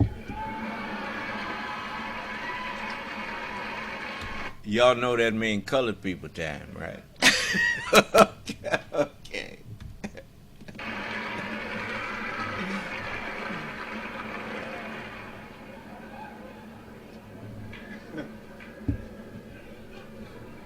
tip for you, Jeff. I'll tell you something else. You notice he said the end of the republic never looked better?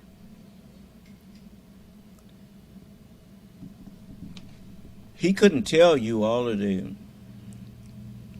intelligence that had been collected on what people was planning with Donald Trump and all of them. But he did give you a kind of heads up. And Donald Trump has almost destroyed your republic.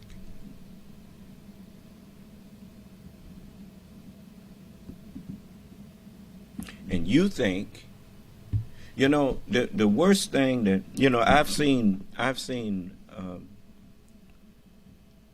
many of my people get so emotionally upset with their jobs and with the, not so much with the job itself, but with the supervisors of their job. And they make an emotional decision to quit.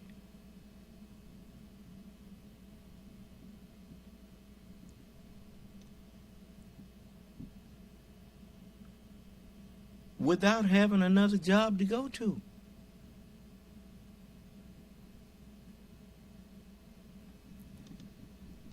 You know, the one thing about when you get a family. Now, I know my daddy was he had a temper. But he controlled his temper. And my daddy had 10 children and one died. And he had I used to hear him say, I got a wife and 9 children. And he never let himself forget that.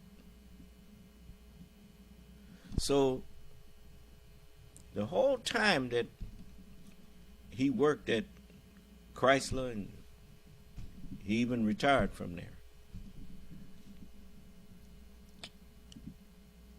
whatever happened at work, he never brought it home.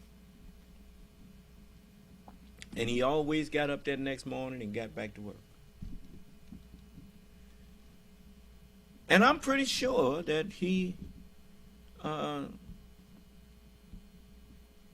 some bad days up there where people got on his nerves. But he never forgot his responsibility to his family. Do you understand?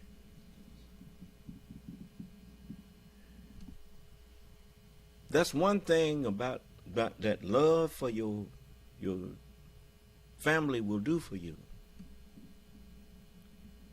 It will keep you rooted in reality and not let your emotions govern your judgment. I've asked you many times, you who propose to put a dictator, for that's, you know what Trump is, he's a dictator. That's his aspiration. That's why he admires Kim Jong-un, Vladimir Putin, and he spitballed it for a few times. He won't be president for life. You heard him say that. Now, considering what you have seen of dictators, and considering you that can't control your mouth,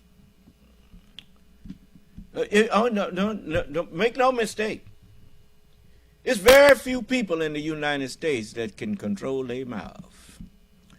They say what they think. Huh? They print what they think. Huh? And they take that freedom for granted. All that's going to be gone when you reinstall Trump back in there. You just remember that now. Mine ain't going to be gone. Because Allah already said what he's going to do. Before you could destroy 300 of us, it's 144,000 standing up here. Here. One man with many in him. So when you decide you want to attack me, whosoever fall on that stone shall be crushed. That's what the book says. So I ain't worried about what you think you plan against me. Because my future does not depend on what happens to you. But yours sure does depend on how you conduct yourself with me. Now, there's a who doubts that? Come on, express yourself.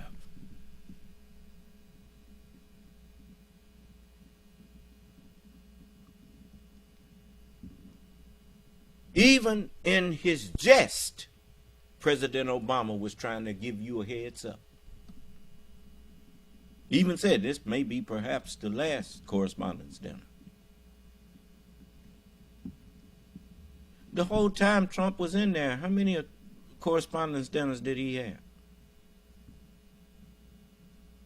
How many? You see my point? You was hoping, after you held your nose and voted for him, as you say. You know, there's an old saying, when you lay down with dogs, I don't know why you surprised you done got up with fleas. You laid down with dogs. You got in bed with people who despised God. A man that every time he opened up his mouth, he shows you he despises the truth.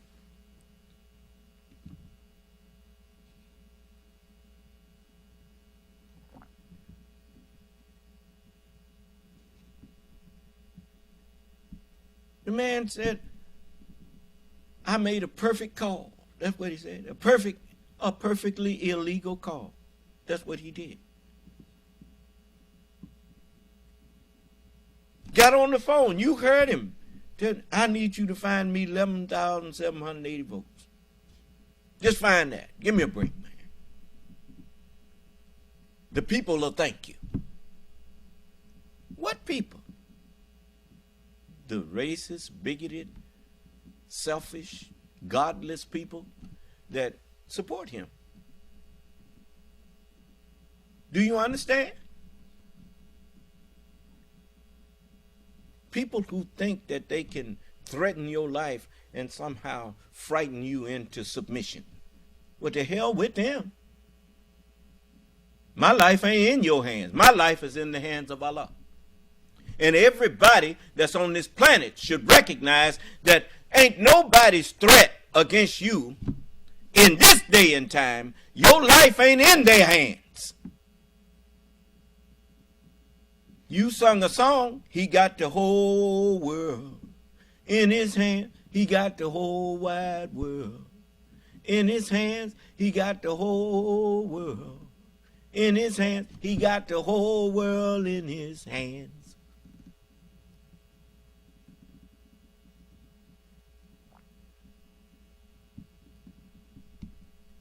That's me. The earth is the Lord's, the fullness thereof, the world, and they that dwell therein. His day to have things in his hand has ended. The angel lift up his hands and swear by him that liveth forever and ever that time for the white man to rule shall be no more. I didn't hear you. Come on in here and show me how wise you are to shut my mouth. All you smart people out there. Come on. Talk to me.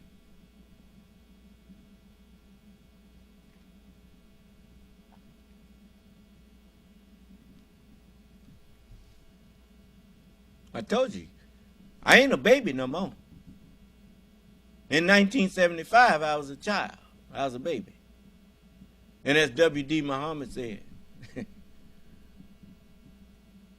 when the test is put on the baby reacts emotionally because God have not let him live long enough to become a child of knowledge. Yes. Oh, yes. Go there and turn that key to the right and unlock.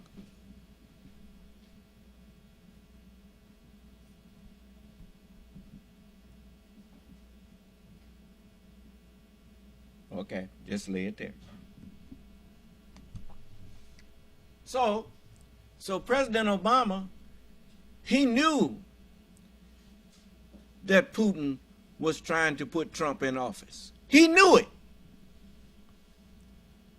They knew. The intelligence community knew, and they warned him, Putin, stay out of America's business. Huh? Next thing you know, Donald Trump standing up there. Russia, if you're listening, remember that?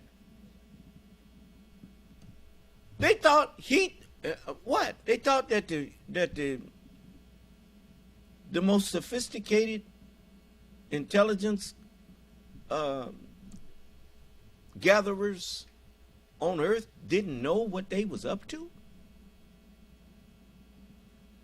Miss Clinton gave the American people more credit than they deserved, and they underestimated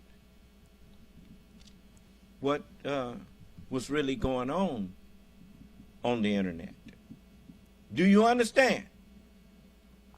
See, you just assume that just like they said, too big to fail. You remember the banks in 2008, the crash? They thought they was too big to fail, and they failed. Huh? And a lot of people didn't understand. They didn't understand finances. They go to banks every day, and they think their money is staying there at their bank. And they don't realize that their bank gives that money to them bigger banks and draws interest on that higher than the interest they paying you. Do you understand? And so all of the banking system relies on the bigger banks to stay in business, for the most part, to keep everything going. So if you let the big bank fail, all the little banks fall like dominoes. They was mad. They bailed them banks out. No, they was protecting you and protecting your your money. But you live in a world and you ain't paid attention to nothing that's going on around you. And that is dangerous. You so busy trying to do things to hurt other people that you wind up killing yourself, thinking that you hurting other folks. And you are. But you just about done destroyed your country. Look what you got sitting up in the lawmaking body of the United States. Matt Gaetz and Warren, what's her name? Lauren Boebert, and Marjorie Taylor Greene. They got about as much sense about making laws as a monkey got about flying a helicopter. But you put them up there.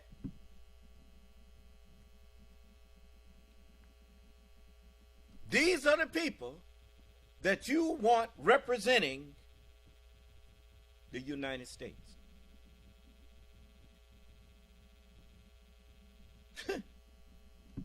Yeah? You ain't never seen nations around the earth put a floating balloon with a baby's body, a diaper, and the face of a president of the United States on that balloon, as good as to say, the United States done put a baby in charge of their government. What is a baby? A totally ignorant person. No matter what field you go into, you can find babies all around that field. When you walk into the hospital, the only adults in that hospital is the doctors and nurses and people who are knowledgeable of the human body and its anatomy. When I walk in there, I'm immediately a baby.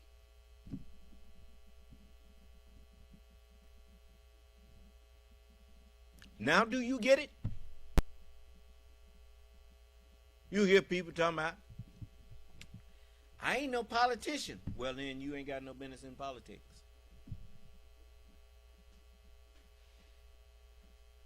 You know why Joe Biden is so effective and Mitch McConnell is so effective? It's because they are veteran politicians. They know how the game is played. Do you understand? The problem is they didn't teach enough people. They didn't enlighten their constituency like they should have. I think Joe Biden, the Democrats, they try to enlighten the people, but it's a two-sided thing. You got a two-party system, just like a house requires a mother and a father in order for the children to be well-rounded. Do you understand? When one of the parties decide that they would take advantage or misadvantage, when one of the parties, or both parties, but in this case one of the parties decided they would take misadvantage of the ignorant, instead of enlightening the ignorant, they exploited the ignorant.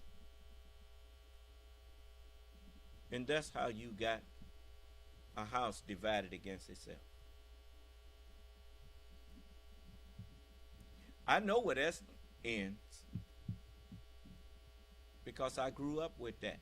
I grew up in a house divided against itself. It's called the ex-slaves of America. That's why we couldn't rise. It's because we refused to get along with each other. We refused to let go of slave ideas. When the Honorable Elijah Muhammad was importing fish and teaching civilized behavior to us, most of our people fought him, who claimed to believe in God. The preachers fought him, called it hate teaching. When the very Bible, if they had taken their time, they would have saw in the Bible that it says that before the coming of the Lord himself, the man of sin would be revealed. The Honorable Elijah Muhammad was sent by God, as it was promised. Behold, I will send you Elijah the prophet before the coming of the great and dreadful day of the Lord. Elijah came, and the man of sin was revealed. And the man of sin had been telling us he was the devil. He had already told us that he was the devil. Well, speak of the devil. What's up, bub? Hey, bub. What is bub? Beelzebub, the Lord of Flies. He even made a movie called Superfly. Who was that was another way of saying we the lords of these black people here that follows us. And they got our mind in their head, and that's why they practice what we practice. He's a super fly.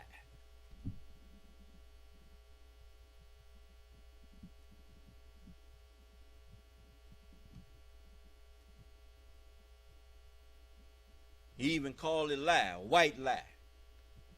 When he speaketh a lie, he speaketh of his own. For he's a liar and the father of it.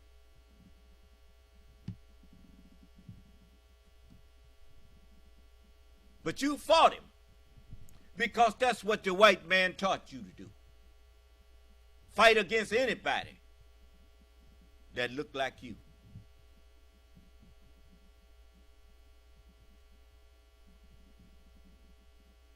And if the white man don't put his stamp of approval on them, you don't even want to hear nothing they got to say. And if they say something about white people, you don't care if it's true. You so scared to death of white people that you scared to hear anything that they might not like you to hear. He just asked you, what you doing over there listening to that Muhammad fellow? I wasn't listening to him. That's what he said. That's what you said. But now he listening to me.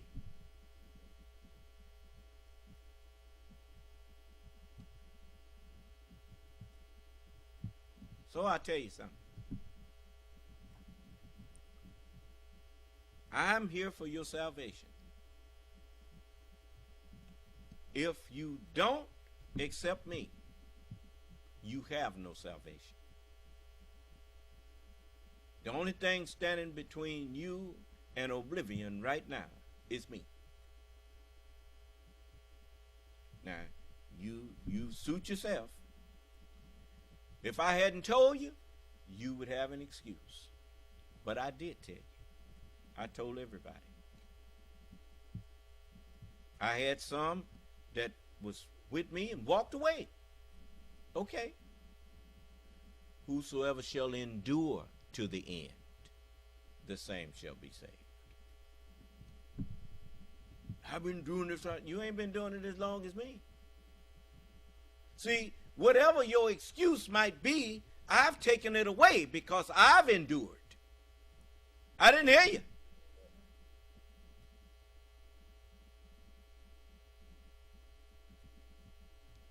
You telling me nothing about somebody threatened you? People threatened me. You heard people threaten me. Did I quit?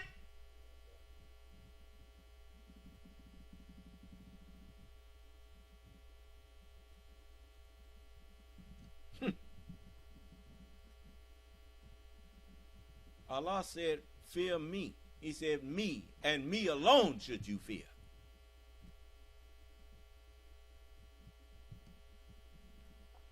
This is, I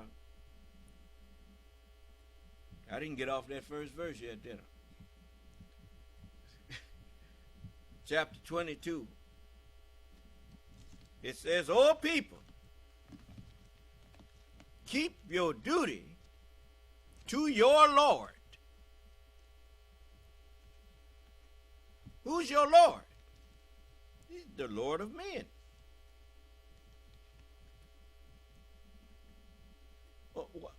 What's another word for Lord? Keeping your body in mind. I said keeping your own body in mind. Yes. Your head. The head of every man is Christ. The Lord of every man is Christ. And the head of Christ, the Lord of Christ, is God. I didn't hear you. All right. Keep your duty to your Lord. Say, I seek refuge in the Lord of men, the King of men, the God of men. Huh?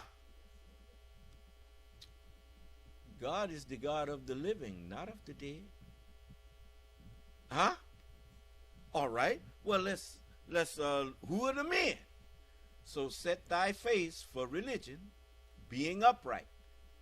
The nature of the knowledge made by Allah, in which he has taught men. So now who's the men that he taught personally? They were called, they were chosen, and they were faithful. His prophets, his messengers. And he told those men that a messenger would come to them verifying the book that was with them, and he ordered them to believe in me and to aid me. And so I teach from their books because their books were left here as teaching aids for me.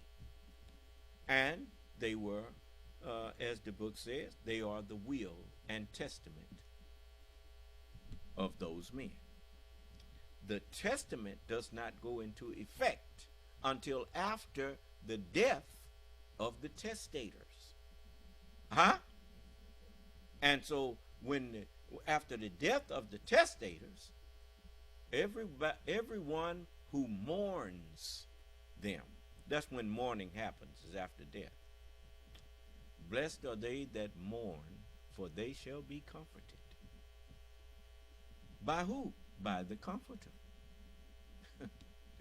Do you understand? You notice, if Jesus hadn't went away, the Comforter would not come. When you wouldn't need no Comforter if Jesus hadn't went away, if he hadn't died. But if I depart, he said, I will send him unto you. That's when everybody is called together for the reading of the will once the testator dies. So all of the testators, they dead now. They physically died. But they live in me. Who doubts that? No? See, I have to ask these things so that nobody have an excuse later to say that they doubted this or they doubted that.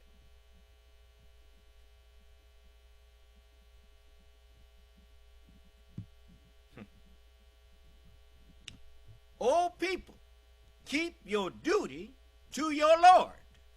Turn to Ecclesiastes 12 and 13.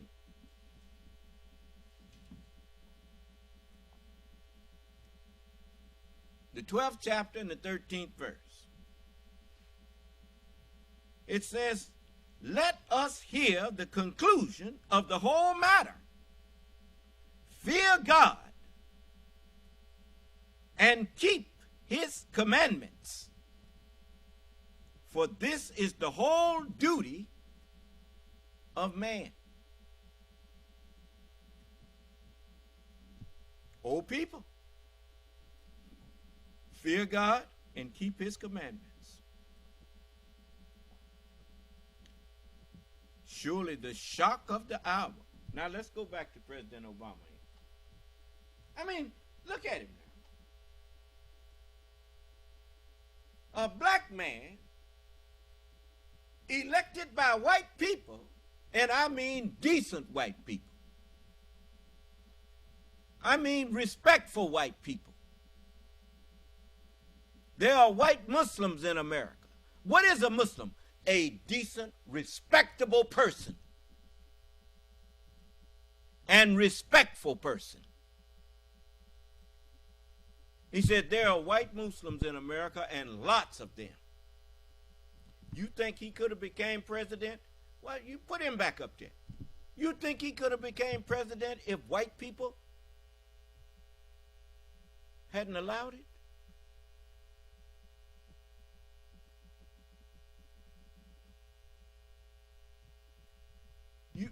Joe Biden said this about this man. He said, I don't see him as a black man. I see him like I do any other white man.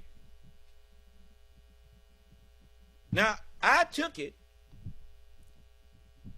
the wrong way. Because, you know, I said, I ain't voting for and I told everybody, I'm not going to vote for that man. I don't know nothing about him. And later I came out and told y'all was right and I was wrong. I saw Barack Obama in a different light once I saw the way he conducted himself in that office,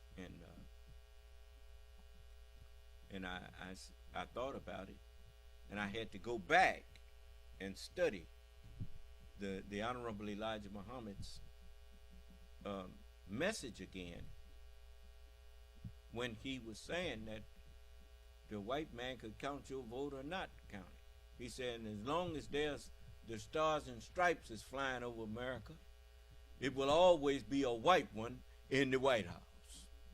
And I said, man, the messenger said, as long as there's stars and stripes flying over this country, it was always going to be a white man in there. Well, what he doing in that end? And it kind of shook me a little bit. And then I went back and listened and thought about what the messenger had said about our flag. And he said that that Allah have declared you and I to be free. I'm paraphrasing. He said, and to make it clear to you, he gave to you and me a flag representing our freedom, justice, and equality. We hoist that flag right here on his soil. He didn't say take it down.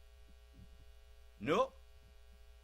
He did not hinder you from raising your flag right up beside his. He said, then they are not to blame today. You are to blame. And then another place in there, he said, if the black man of America will respect himself and will get up and do for himself, his once slave master will come and respect him and help him to do something for self. That's what he said. So now the crescent and star is also flying over America. And that's how we got Barack Obama. Do you understand? So I understood it then.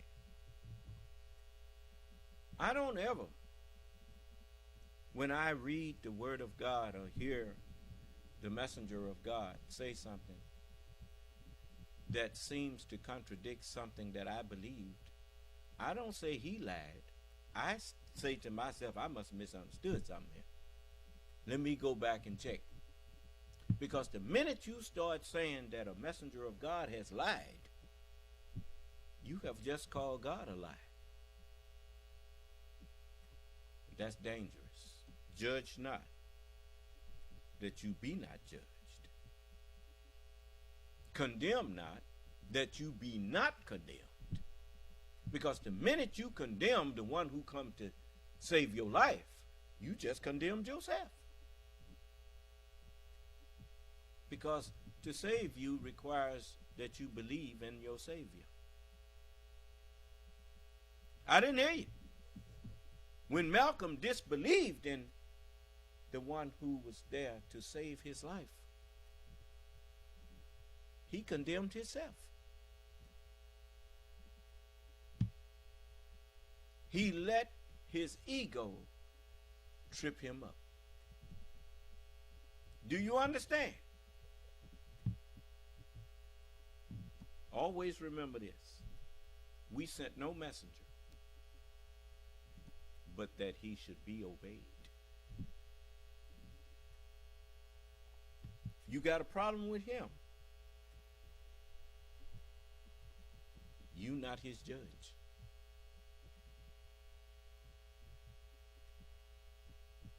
Who is he that judgeth another man's servant? You don't know what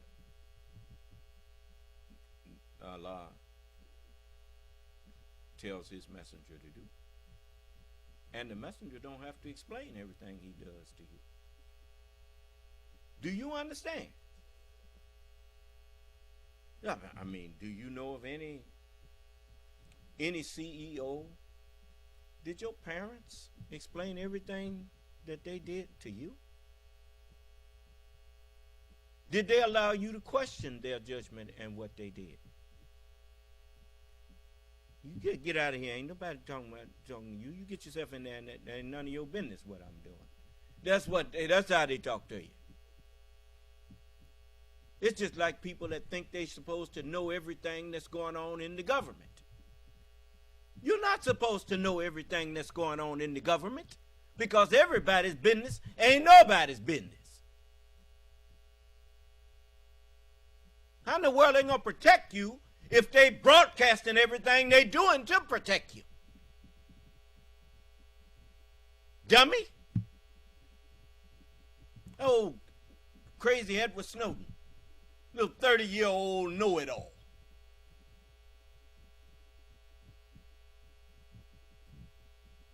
He leaves a country where he got freedom to go someplace where if you criticize a man, you get 25 years in jail.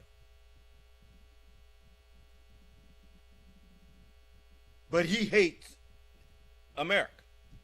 He hates the United States.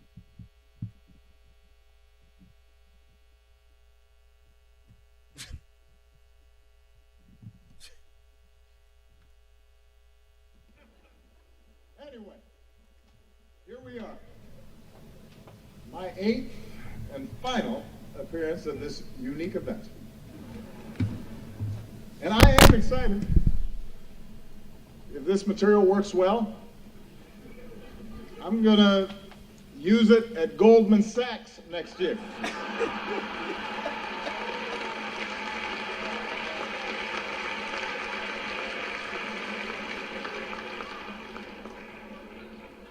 Earn me some serious Tubmans. That's right. That's right.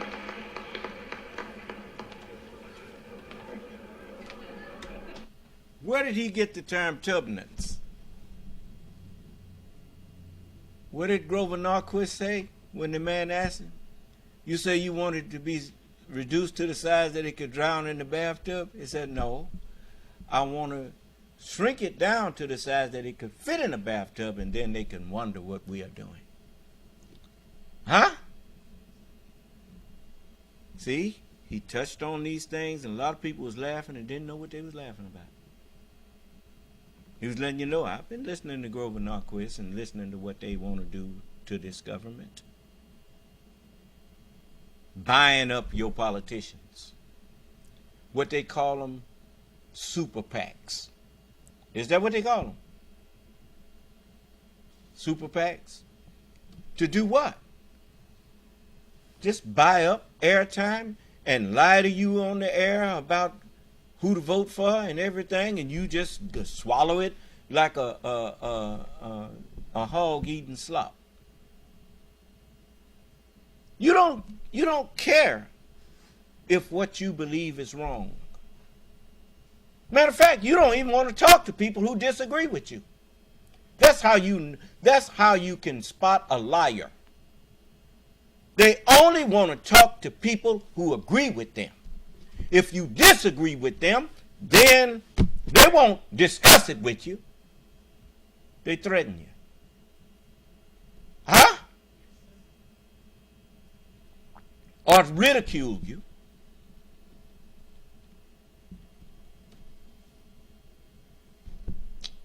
How many of y'all are like that?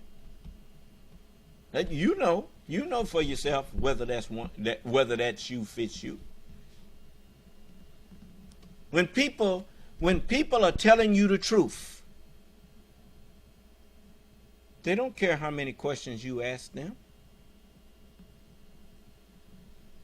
unless they are giving you truthful answers and you are ignoring their answers. Then they just cut the conversation. You see, because they know then that you don't really disagree with them. You just don't want what they are offering. You understand? If you disagree with the person, then your disagreement has to be rooted in facts. If you don't have facts, and a fact is not yours and it's not mine, it is a reality. It is something that, just like the lights are on in this building. That's a fact. That's not my fact. That's not your fact. That is a self-evident fact.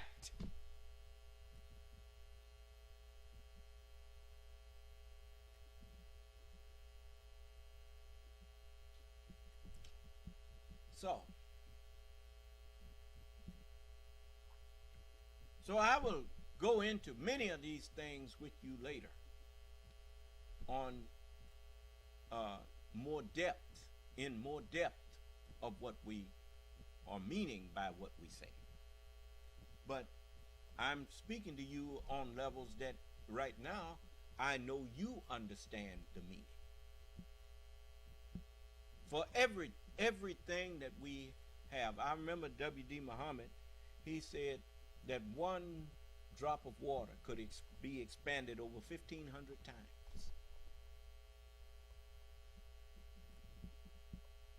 And so,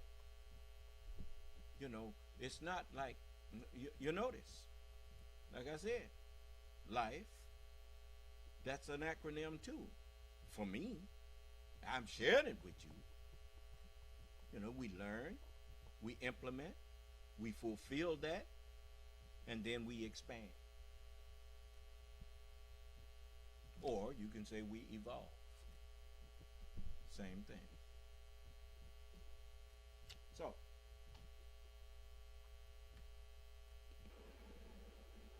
my brilliant and beautiful wife, Michelle, is here tonight.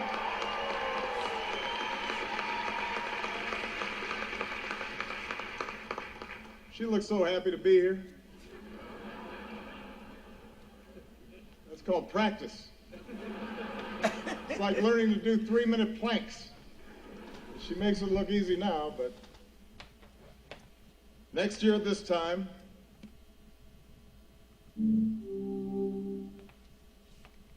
just a moment.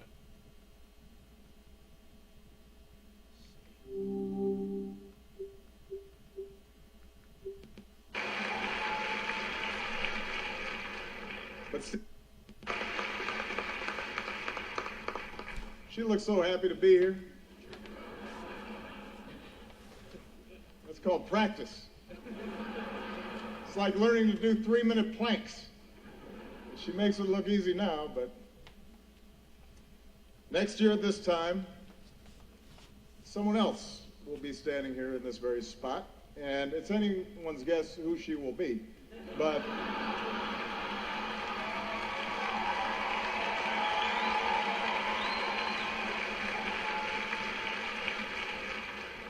standing here, I can't help but be reflective, a little sentimental. 8 years ago, I said it was time to change the tone of our politics. In hindsight, I clearly should have been more specific.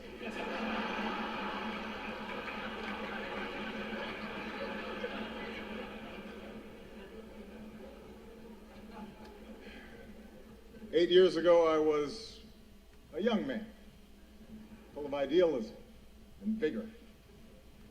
And look at me now. I am gray, grizzled, just counting down the days till my death panel.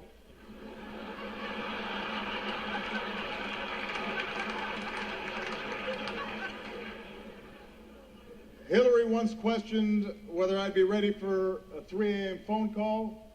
Now I'm awake anyway because I got to go to the bathroom. I'm up.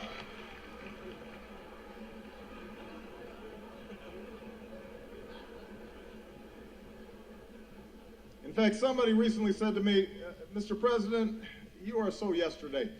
Justin Trudeau has completely replaced you. He's so handsome, he's so charming. He's the future.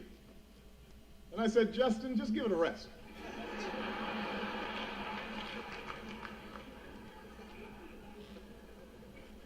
I resented that. Meanwhile, Michelle has not aged a day.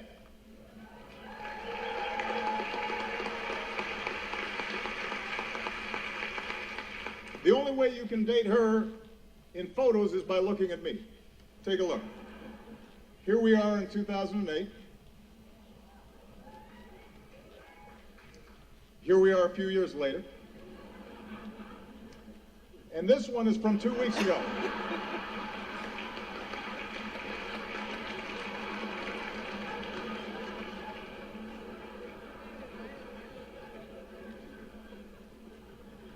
So time passes.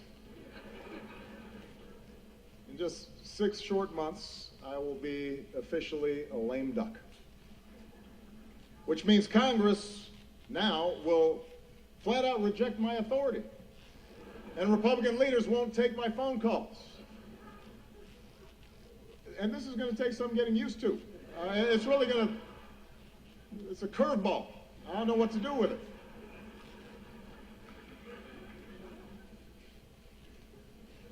Of course, in fact, 4 months now, congressional Republicans have been saying there are things I cannot do in my final year. Unfortunately, this dinner was not one of them. But on everything else, it's another story. And you know who you are, Republicans. In fact, I think we've got Republican Senators Tim Scott and Cory Gardner. They're in the House, which reminds me, security, bar the doors. Judge Merrick Garland, come on out. We're going to do this right here, right now.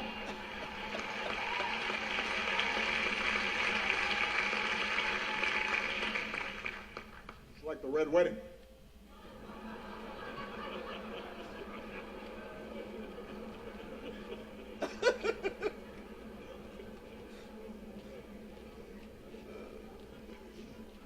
But it's not just Congress. Even some foreign leaders, they've been looking ahead, anticipating my departure. Last week, Prince George showed up to our meeting in his bathrobe. That was a slap in the face.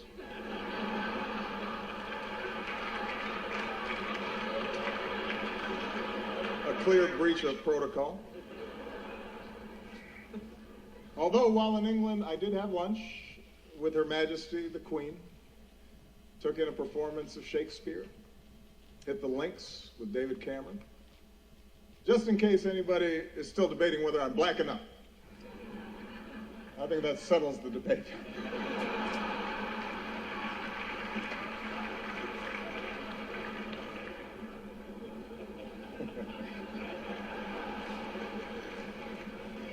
I won't lie. Look, this is a tough transition. It's hard. Key staff are now starting to leave the White House.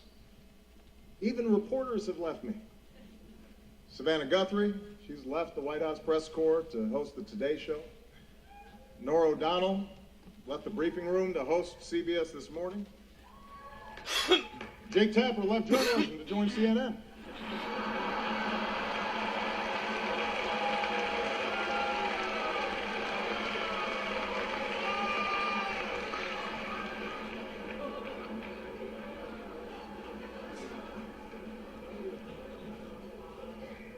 But the prospect of leaving the White House is a mixed bag. You might have heard that someone jumped the White House fence last week, but I have to give Secret Service credit. They found Michelle, brought her back. She's safe. She's safe back at home now.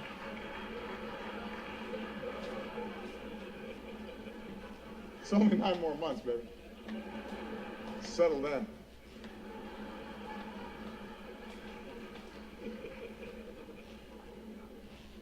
And yet somehow, despite all this, despite the churn, in my final year, my approval ratings keep going up.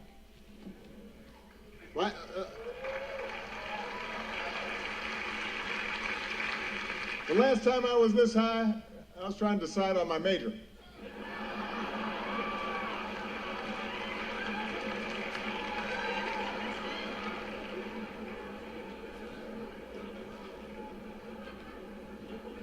And here's the thing, I haven't really done anything differently. So it's odd. Even my aides can't explain the rising poll numbers. What has changed? Nobody can figure it out.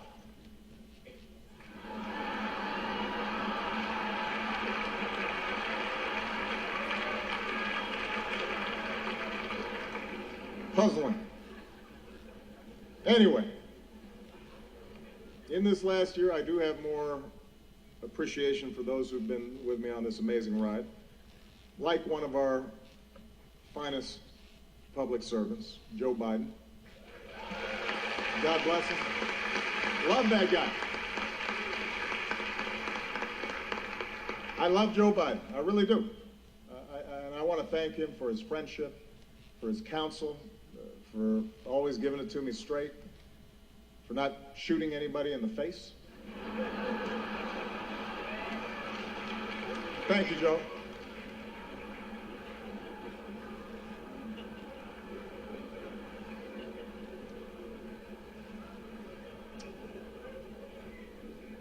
Also, I would be remiss, let's give it up for our host, Larry Wilmore.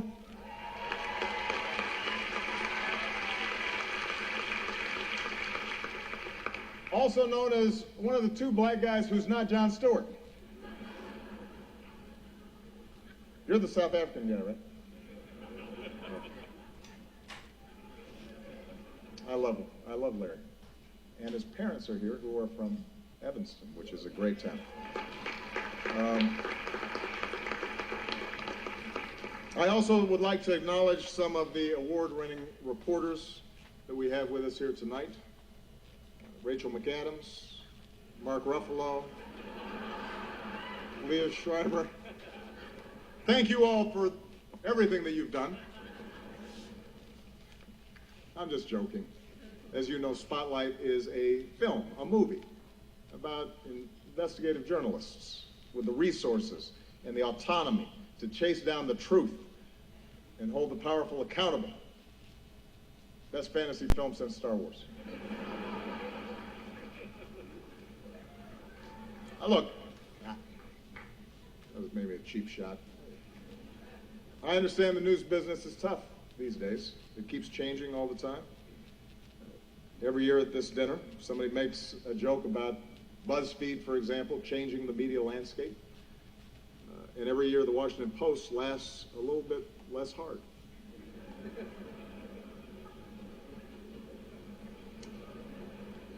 There's kind of a silence there, especially at the Washington Post table. GOP Chairman Reince Priebus is here as well. Glad to see that you feel that you've earned a night off. Congratulations on all your success. The Republican Party, the nomination process, it's all going great. Keep it up.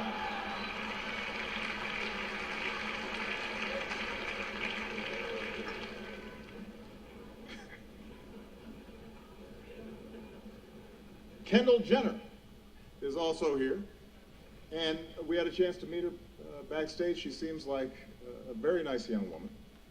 I'm not exactly sure what she does, but I am told that my Twitter mentions are about to go through the roof.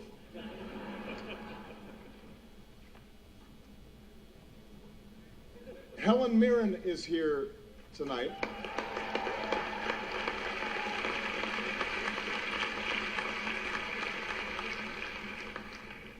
I don't even have a joke here. I just think Helen Mirren is awesome.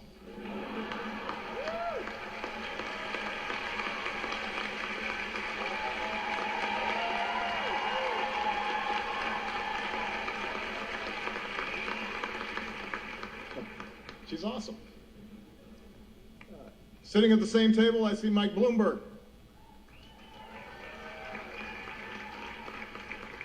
Mike, a combative, controversial New York billionaire, is leading the GOP primary, and it is not you. That has to sting a little bit.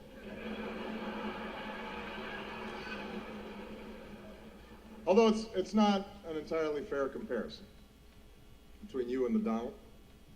After all, Mike was a big city mayor. He knows policy in depth.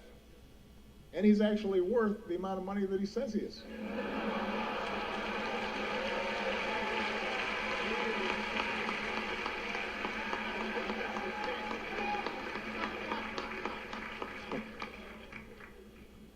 What an election season.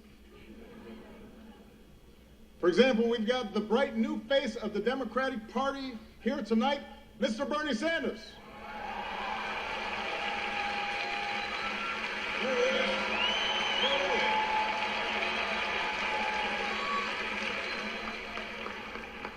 Bernie, you look like $1 million. Or to put it in terms you'll understand, you look like 37,000 donations of $27 each.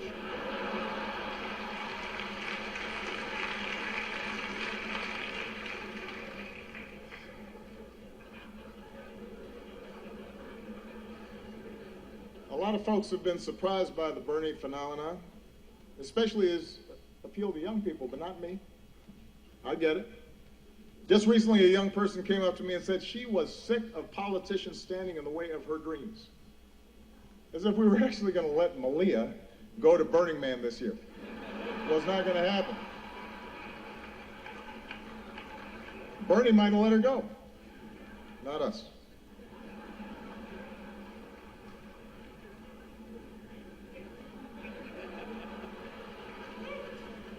I am hurt, though, Bernie, that you've been distancing yourself a little from me. I mean, that's just not something that you do to your comrade.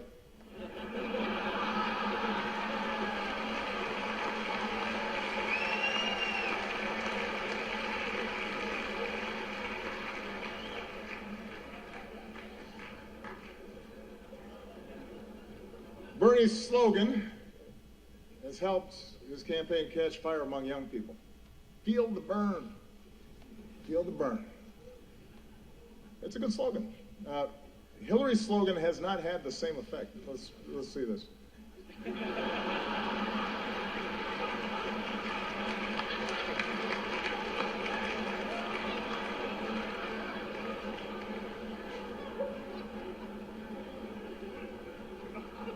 Look, I've said how much I admire Hillary's toughness, her smarts, her policy chops, her experience. You've got to admit it, though. Hillary trying to appeal to young voters is a little bit like your relative who just signed up for Facebook. Yeah. Dear America, did you get my poke? Is it appearing on your wall? I'm not sure I'm using this right. Love, Aunt Hillary.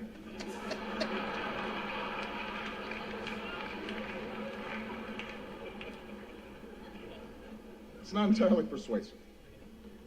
Meanwhile, on the Republican side, things are a little more, how shall we say this, a little more loose. Just look at the confusion over the invitations to tonight's dinner. Guests were asked to check whether they wanted steak or fish, but instead, a whole bunch of you wrote in Paul Ryan.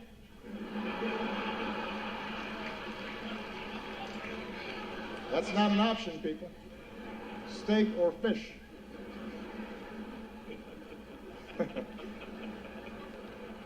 You may not like steak or fish, but that's your choice.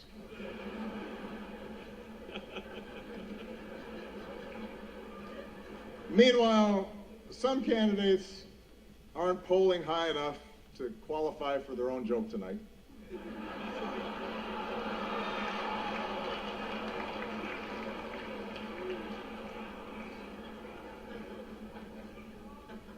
The rules were well established ahead of time.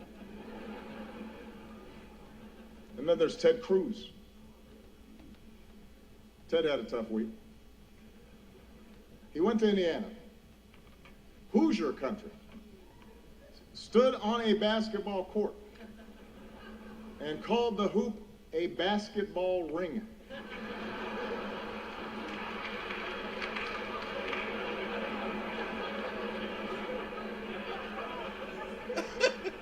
What else is in his lexicon? Baseball sticks? Football hats? But sure, I'm the foreign one.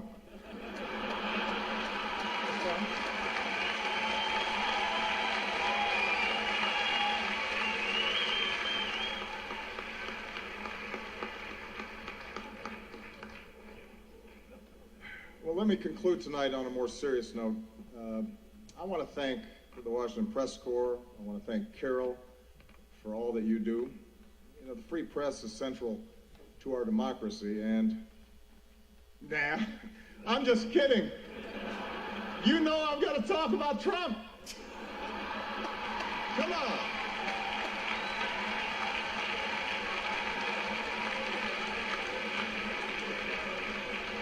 We weren't just going to stop there. Come on.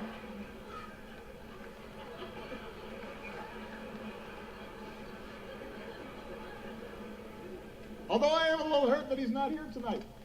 We had so much fun the last time. And it is surprising. You've got a room full of reporters, celebrities, cameras, and he says no. Is this dinner too tacky for the Donald? What could he possibly be doing instead? Is he at home eating a Trump steak? Tweeting out insults to Angela Merkel? What's he doing?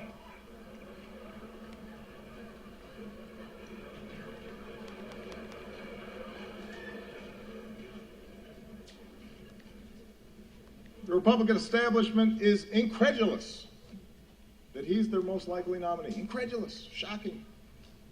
They say Donald lacks the foreign policy experience to be president. But in fairness, he has spent years meeting with leaders from around the world. Miss Sweden, Miss Argentina, Miss Azerbaijan.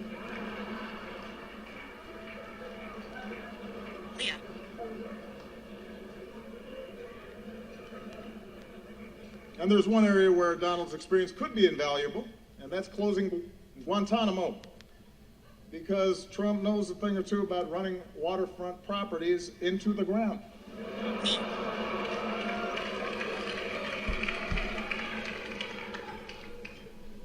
All right, that's probably enough. I mean, I've got more material. No. I don't want to spend too much time on the Donald. Following your lead, I want to show some restraint. Because I think we can all agree that from the start, he's gotten the appropriate amount of coverage, befitting the seriousness of his candidacy.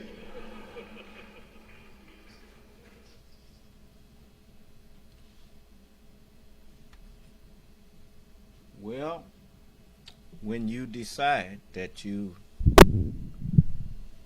want to ignore your common sense, ignore evidence, that's when you get people like Donald Trump,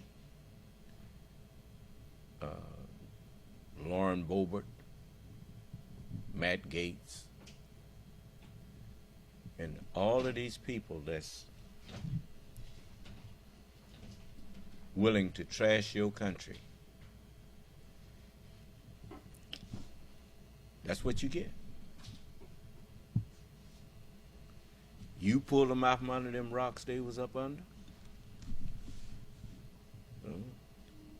You know.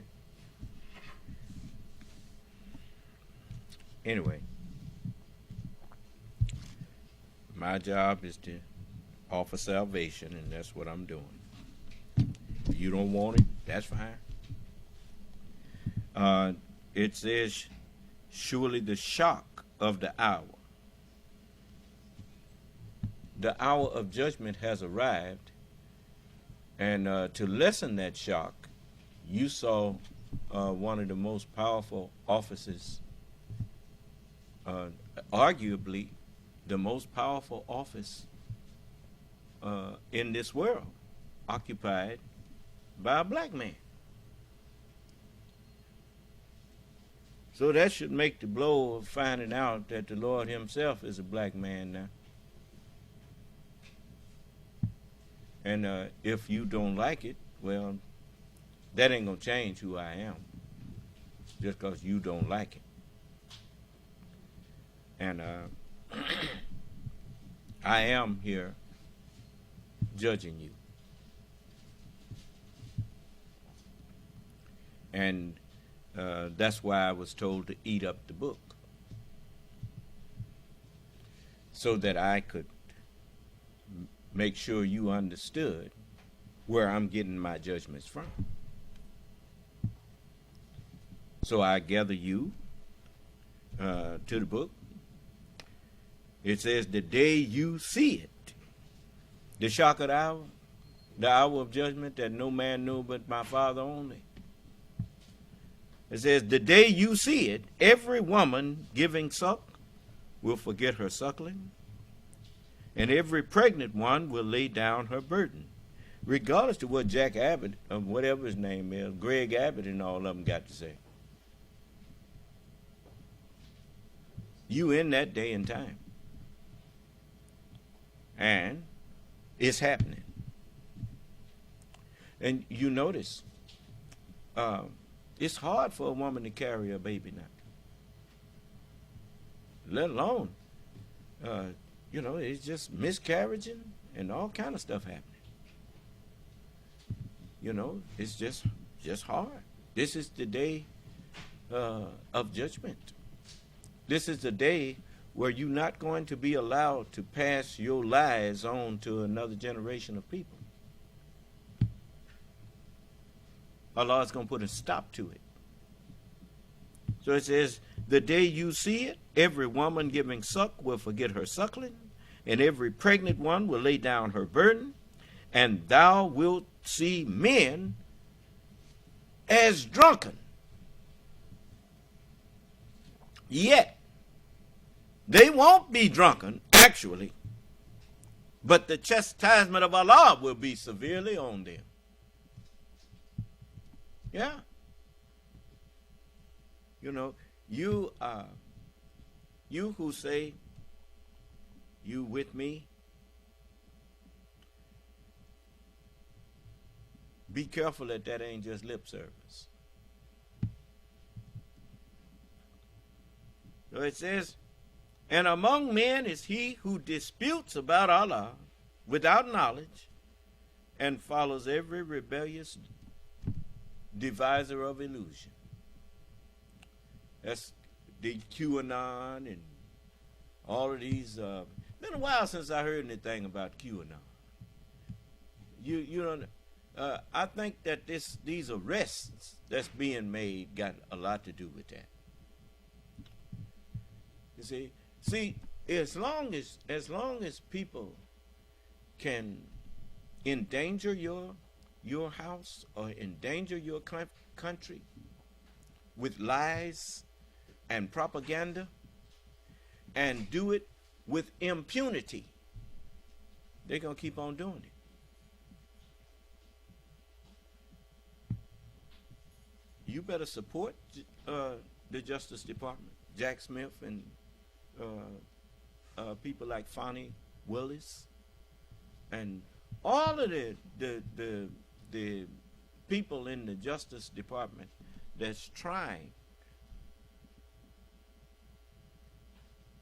to protect what you have here. Now, I told you, it's as far as my future and the future of the new nation of Islam goes, what happens to you is irrelevant.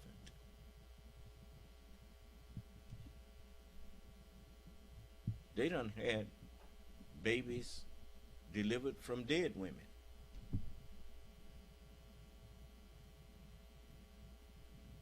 I mean, they took the baby out. They didn't have to. Couldn't save the mama, but they saved the baby.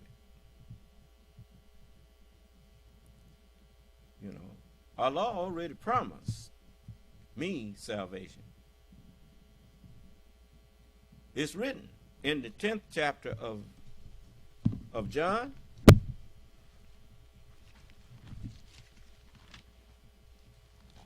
I want you to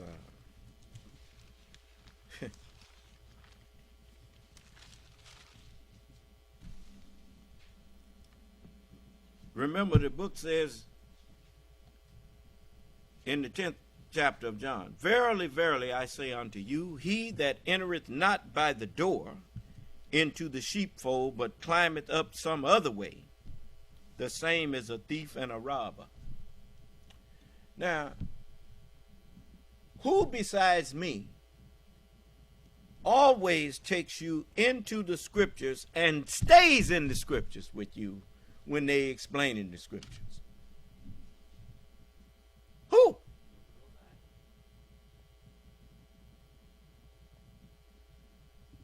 That's called entering into the sheepfold through the door.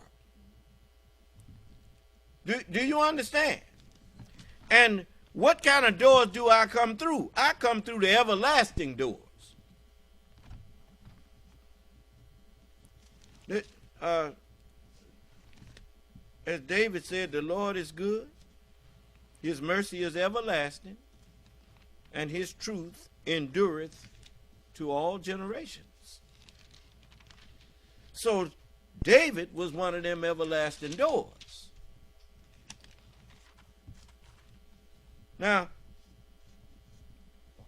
you notice that's the way pages in a book open and close, like doors on their hinges. And here. So, in the 24th chapter of Psalms, and you notice whenever I lift up one door on one of the wheels of the messengers of God, that's what the Holy Scriptures are. They are wheels. They are wheels within wheels. And when one is lifted up, all of them is lifted up. And it's written, the 7th verse of the 24th chapter says, lift up your heads, O ye gates, and be ye lift up, ye everlasting doors. Why? Because if I be lifted up from the earth, I will lift up them.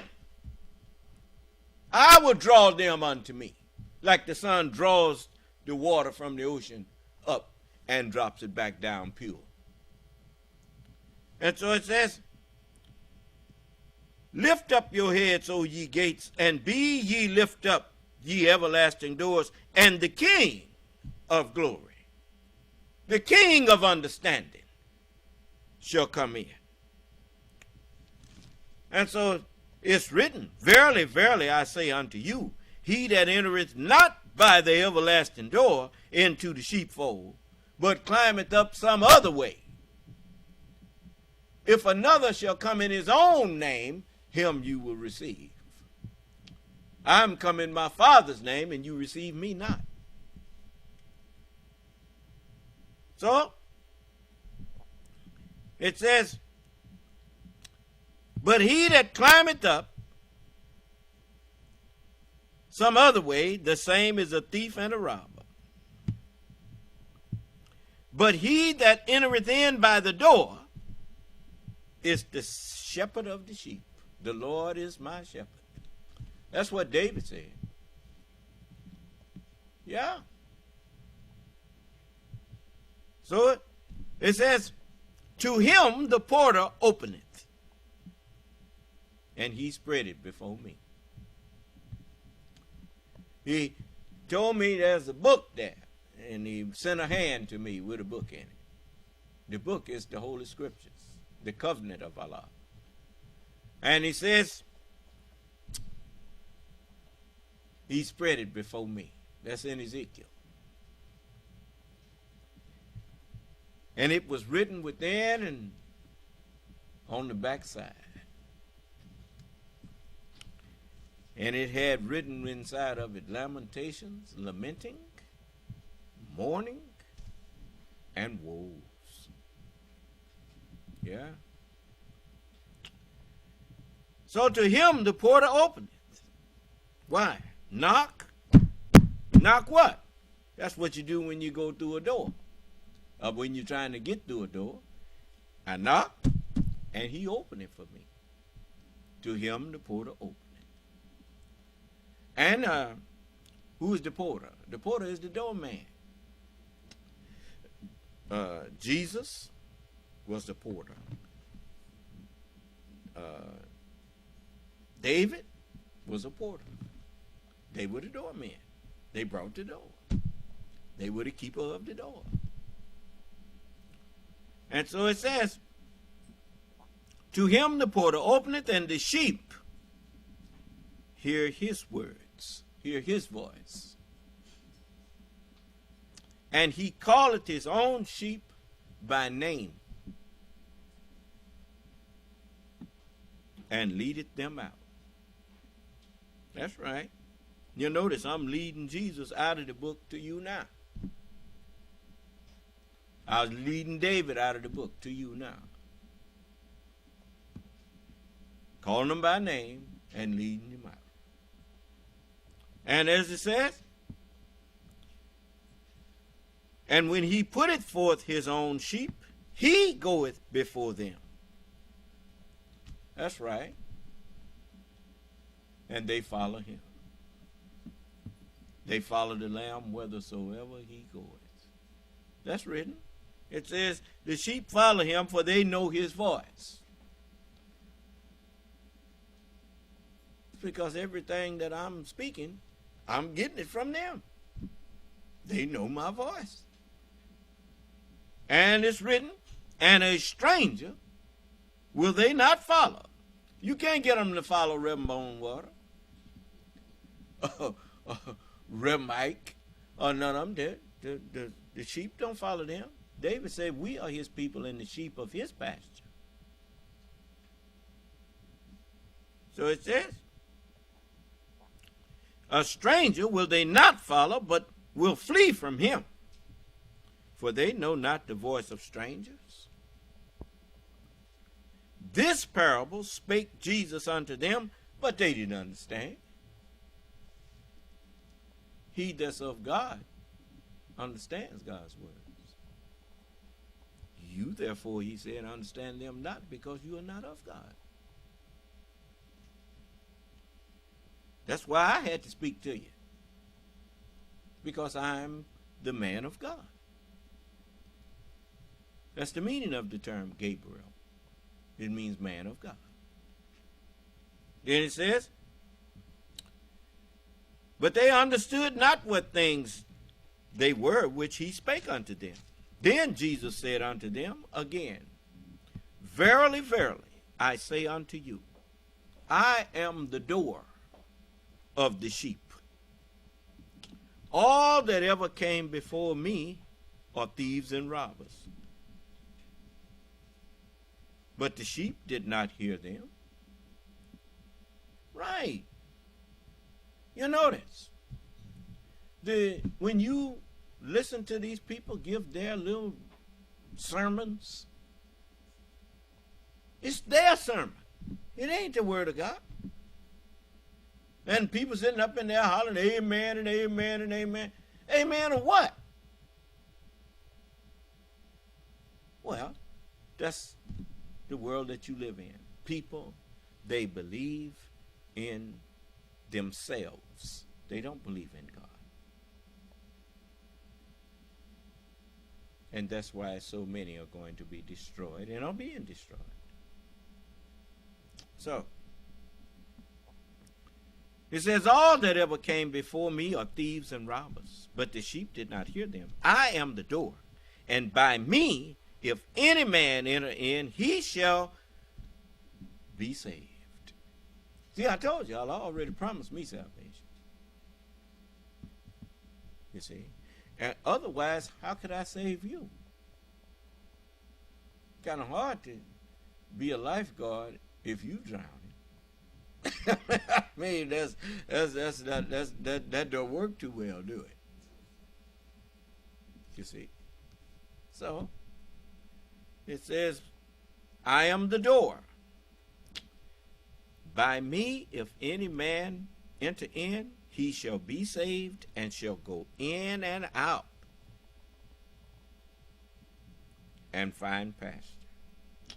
That's what you can do when you own a house and you got the key to the front door or whatever. Once you unlock that front door, you can go in and out of any of them rooms in that house whenever you get ready. Do you understand? So I go in and out and I find pasture. That's why you notice I took you into what President Obama was saying. Showed you. He wasn't half wrong when he said this may be the last correspondence dinner.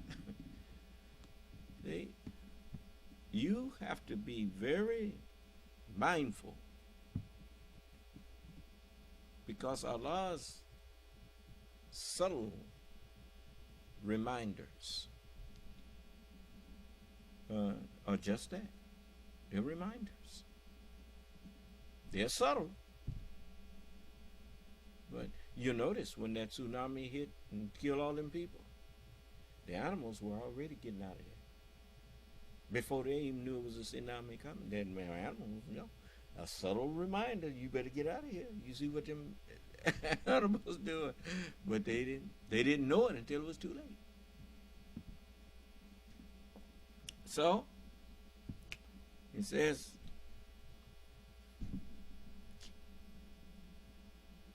I am the door, and by me if any man enter in, he shall be saved, and shall go in and out, and find pasture.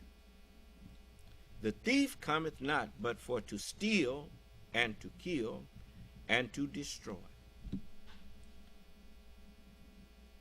I am come that they might have life, and that they might have it more abundantly. Yes. I'm here for you to learn, implement, fulfill it, and expand. And it's up to you to decide on whether you're going to endure or quit. Wherever you quit, that's you. Our universe don't quit. It just keeps going. So it says, they follows every rebellious deviser of illusion. YouTube, it got plenty devisers of illusion on there, inviting you to the wrong way. It's like people that'll ask, they'll see me teach and say, who is this? The name of it is a scriptural discussion with the Son of Man. It's right there. Huh? Then why ask who is this? The problem is that they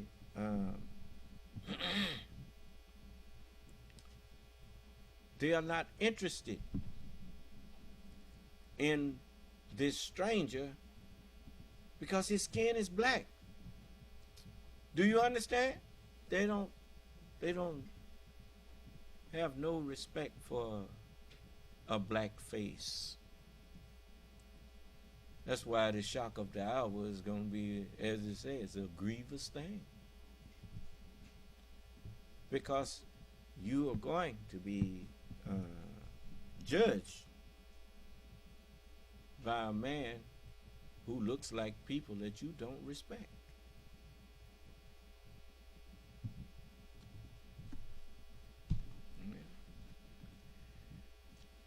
That's what happens when you grow up in a society that taught you don't try to judge a book by its cover. But you didn't pay attention. And so you tried to judge the judge of the world by what he looked like instead of what was in him. Do you understand? Okay, I'm just making sure. It says, for him it is written that whoever takes him for a friend, he will lead him away from the word of God. That's what astray means. When you go astray, you go off the path.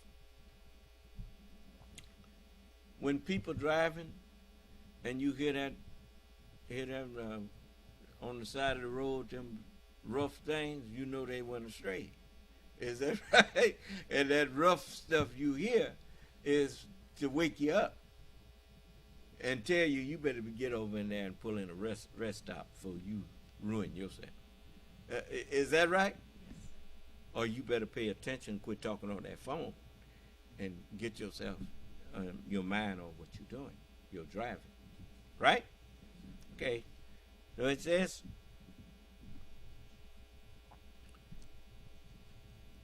they follows every rebellious deviser of illusion. I said deviser of illusion instead of saying devil. Do you understand? Because remember now, the devil said he will make evil fair seeming. Well, in order to make evil fair seeming, he has to devise an illusion for you. So we called him devil, deviser of illusion. When you devil eggs, you boil them, you crack them open, you cut them, and you take the center out, and you start mixing it with mayonnaise and maybe some mustard and put a little sugar and stuff, and you deviling it. Do you understand? You're making it taste like it wouldn't normally taste. And if somebody had never eaten an egg before, they would think that's what an egg is supposed to taste like. But it don't. That's the devil egg. The deviled egg. Do you understand? We deviled white people. We gave birth to them, and then we put evil knowledge in them. We put the knowledge of tricks and lying and all that in them. We deviled him. Do you understand? Okay. And anybody want to discuss that with me further?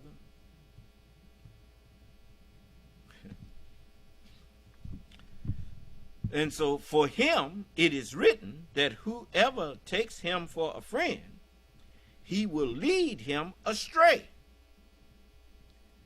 See, when you take people who are liars,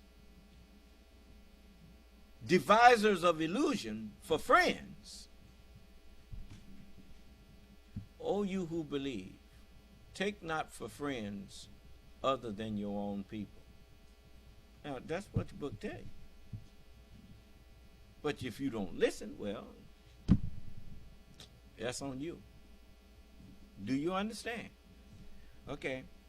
It says, whoever takes him for a friend, he will lead him astray and conduct him to the chastisement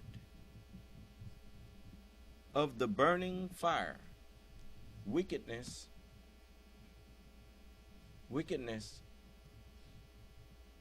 burns as the fire. That's just a moment. I'd like you to know that I'm not making up no definitions here. I'm just going to you what I read.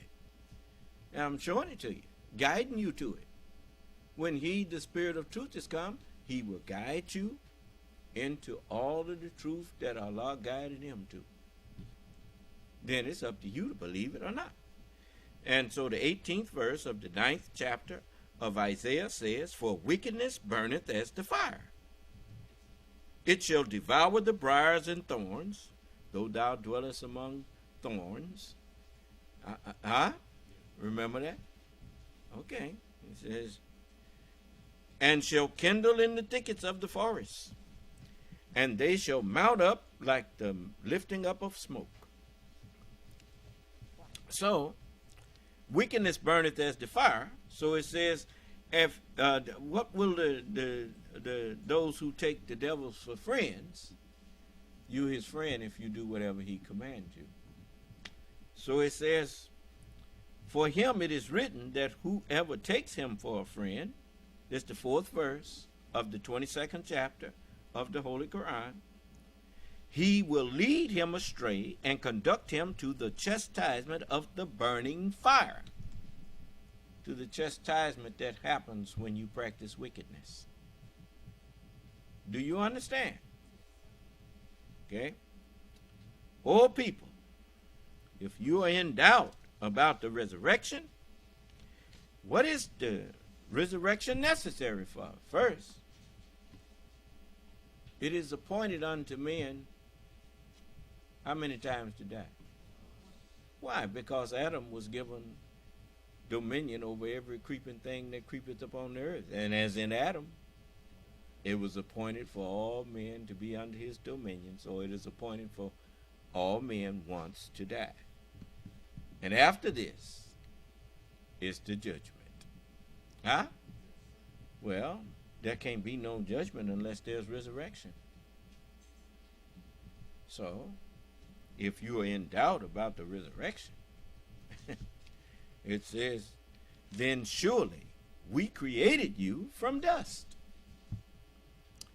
Then from a small life germ. Then from a clot. Then from a lump of flesh. Complete in make and incomplete. Well, that's the truth. The first man, Adam, was made a living soul. Complete and yet incomplete. Huh?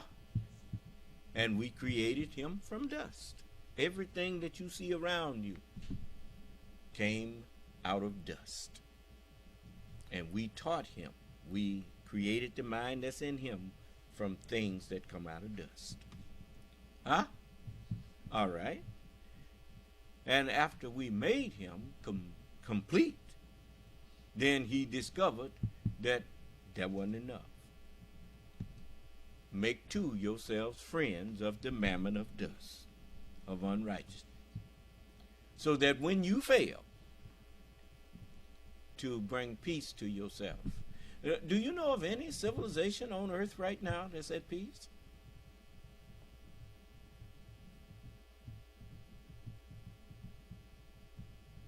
There you go.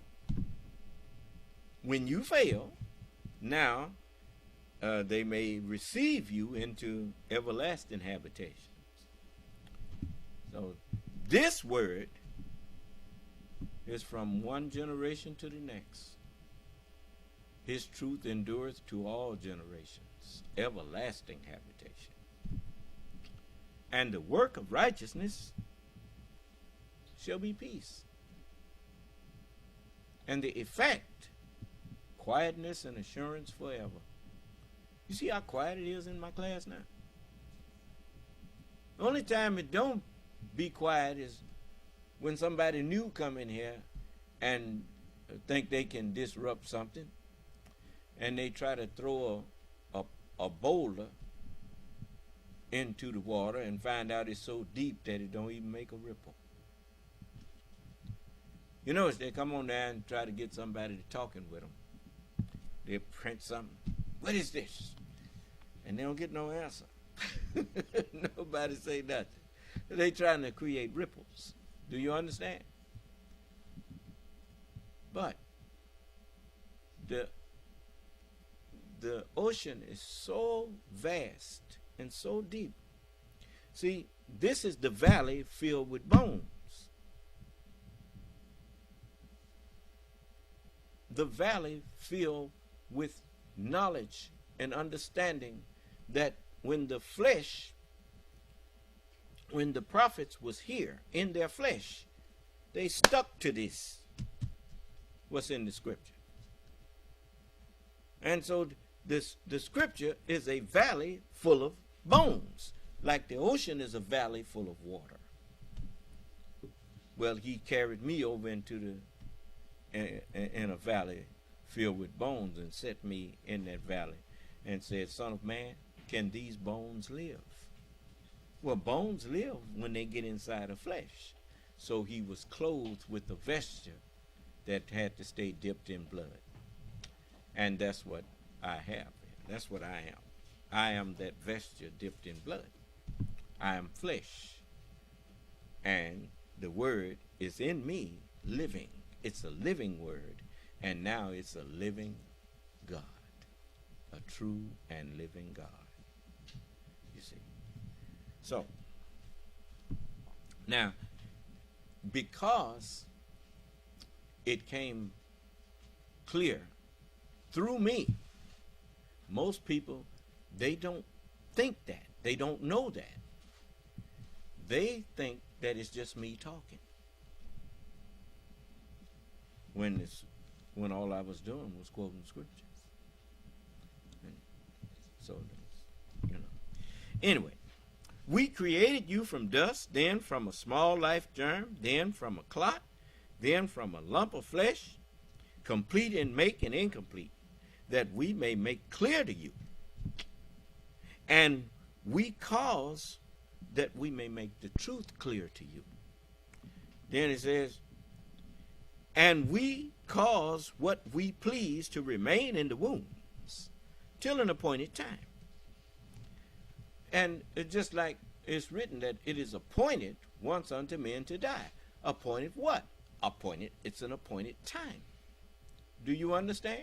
To all things is an appointed time and a season. We cause to remain in the wombs what we please until an appointed time. Huh? Then it says, then we bring you forth as babies. And whosoever shall humble themselves as a little child, whosoever humbles themselves shall be exalted. Whosoever exalts themselves shall be abased. Huh?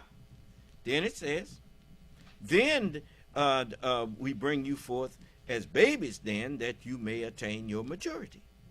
And of you is he who is caused to die. Die not. And of you is he who is brought back to the worst part of life, so that after knowledge, if I had not come and spoken unto them, they would not have had sin. They would not have known that they were rejecting obedience to God. So, let this mind be in you. Ain't that what we say? Well, you're going to be brought back to the worst part of life. That after knowledge, you won't know nothing. Because you didn't pay attention. You didn't accept the mind that was being offered to you. Do you understand? And thou seest the earth barren. But when we send down thereon water, it stirs and swells and brings forth a beautiful growth of every kind. That is because Allah, He is the truth. And the Word was made flesh and dwelt among us. And we beheld His glory, the glory as of the only begotten of the Father, full of grace and truth. That is because Allah, He is the truth, and He gives life. He gives learning and implementation and fulfillment and expansion.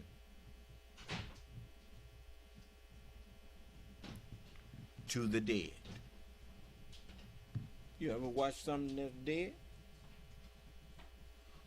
Don't you see it expanding? Life is finna go on. That form is gone. But that material is living material, and it's going on. Do you understand? And He is possessor of knowledge, of understanding over all things. Why? Because they was delivered unto Him. All things are delivered unto me of my Father. And no man knoweth who the Son is but the Father. Neither any man the Father but the Son, and he to whom the Son will reveal Him. And so,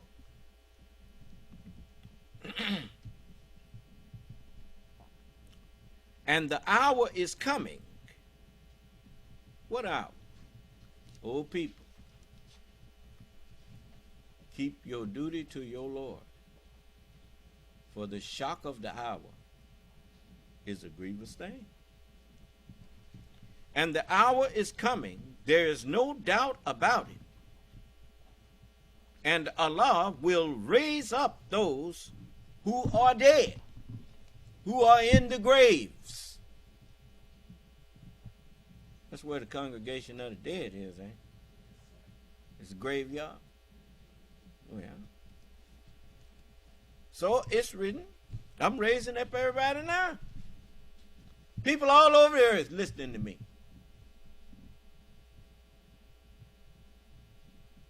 And everybody's being raised. They that have done and want to continue to do good, they are being raised to the resurrection of everlasting life. Those who have done evil and want to continue doing evil, they are being raised to damnation. But everybody being raised. Can't judge people if you don't give them the truth. See, I got them scared to talk to me now. They're scared I'm going to see them. Well, that's what happens when you come out into the light. The light shines on you and you can be seen. You can't hide in here. No. No, I see you. I see things that people don't think I see. You can't say everything you see, because then you're not letting people be themselves. So you let people be themselves. So you can give just judgment. You know, sometimes people are put in a position where they not able to be themselves. So you got to free them from that. So that's what I'm giving you an enlightened mind for. So you can't claim somebody tricked you. No. You ain't gonna be able to claim nobody tricked you. Tricked you how?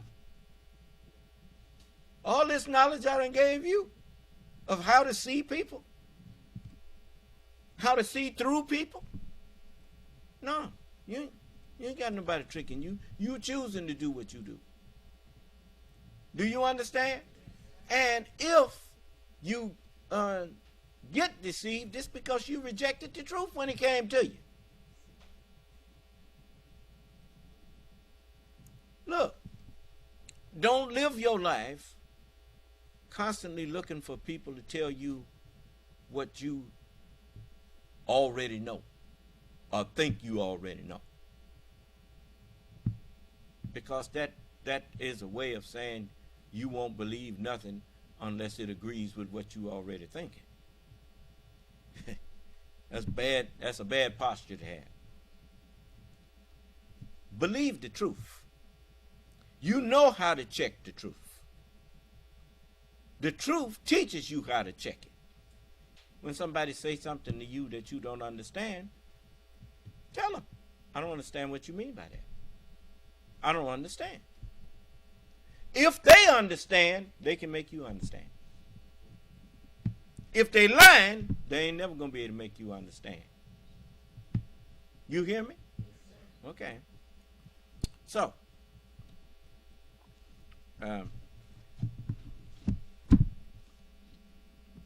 you remember I told you that I'm the only teacher of Islam? Well, here it is, and the hour is coming. There's no doubt in it. And Allah, because Allah is the truth, Allah will raise up those who are in the graves. What's another term for raise? Huh?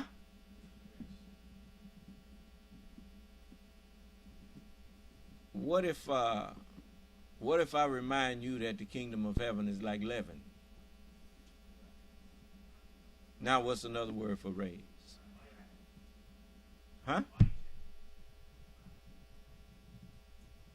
I said another word for raise.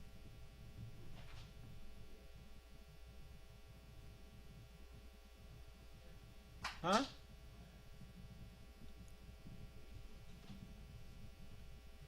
rise is just the present tense of raise. Now, wait a minute. Well, you giving all these things here. Expand. Gracious. All right. All right. All right. It's okay. I thought we had covered that already. I just gave it to you. That's what happens after fulfillment. After you fulfill, you notice. You learn to do a thing. They learned to make a horseless carriage.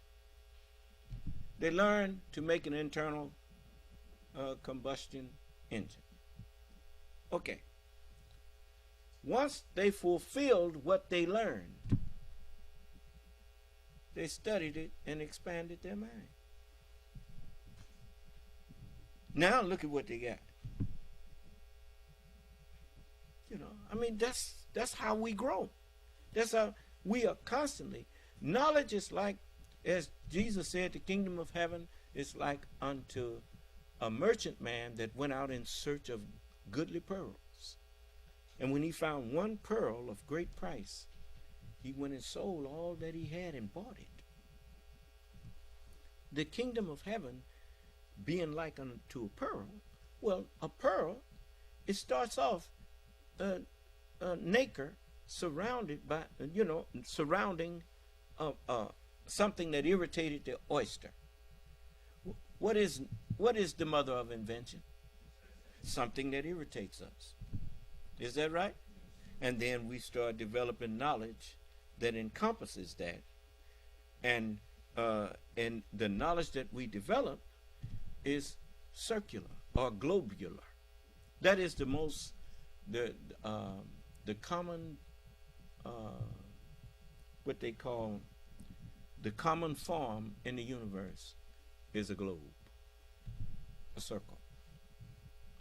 And so as you make something to, like that oyster or that clam, it builds up nacre around that thing that's irritating it, and it steadily expands in just layer after layer after layer.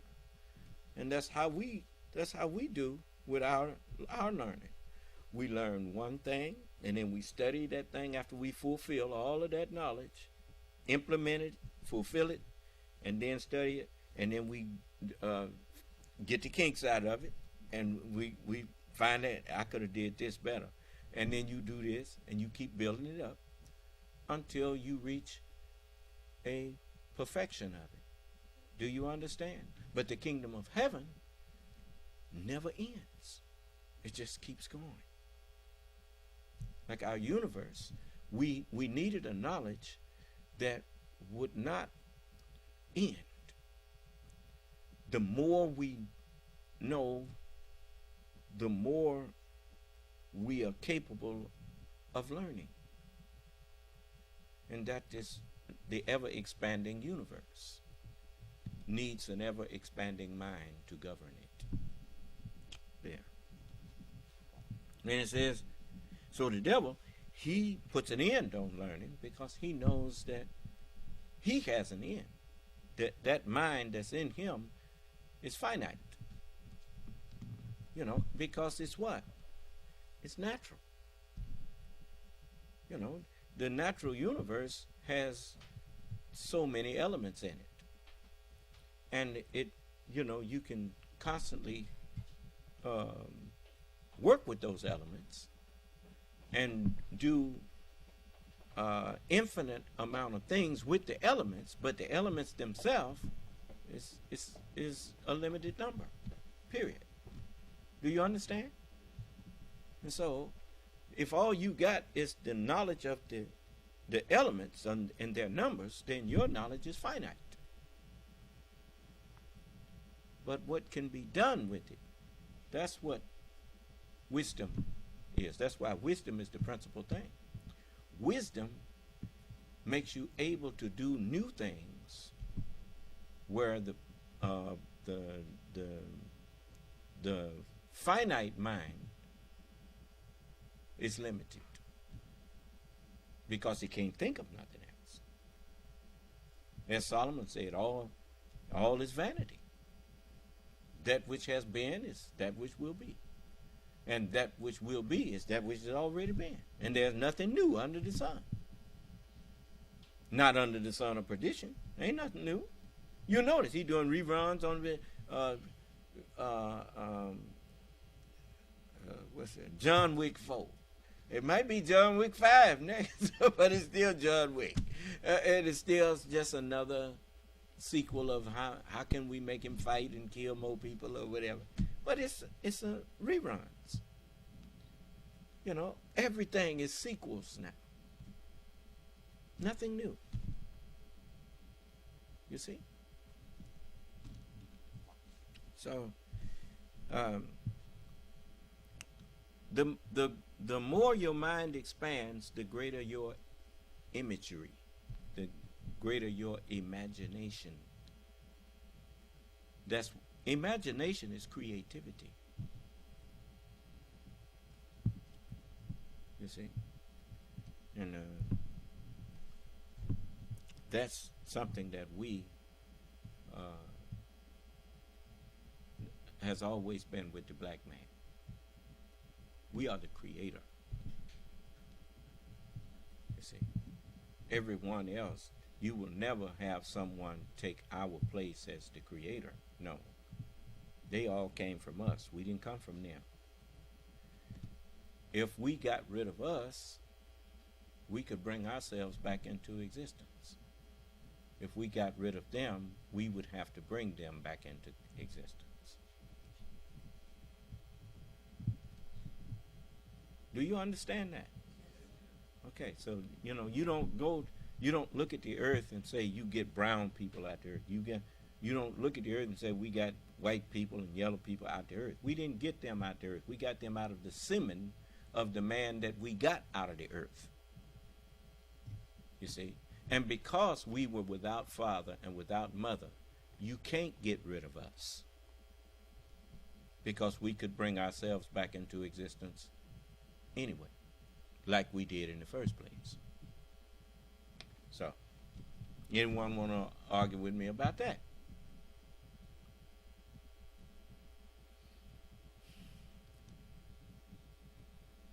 You know, just because you don't know how it was done, that don't mean it wasn't done. You don't know how that television was made, but it was made. You don't know how that flooring was made, but it was made. You wearing clothes, you don't know how they was made, but they was made. Aren't they? So don't be so quick to talk about what can't be done. It may not be able to be done by you. Say that. But don't say can't nobody do it. You don't know whether you don't check everybody to see if everybody was as ignorant to that as you. Now you see why white people and people of white mentality don't never come in here hardly anymore to argue with me. Because they can't. Not because I won't let them, but because their knowledge will not allow them to.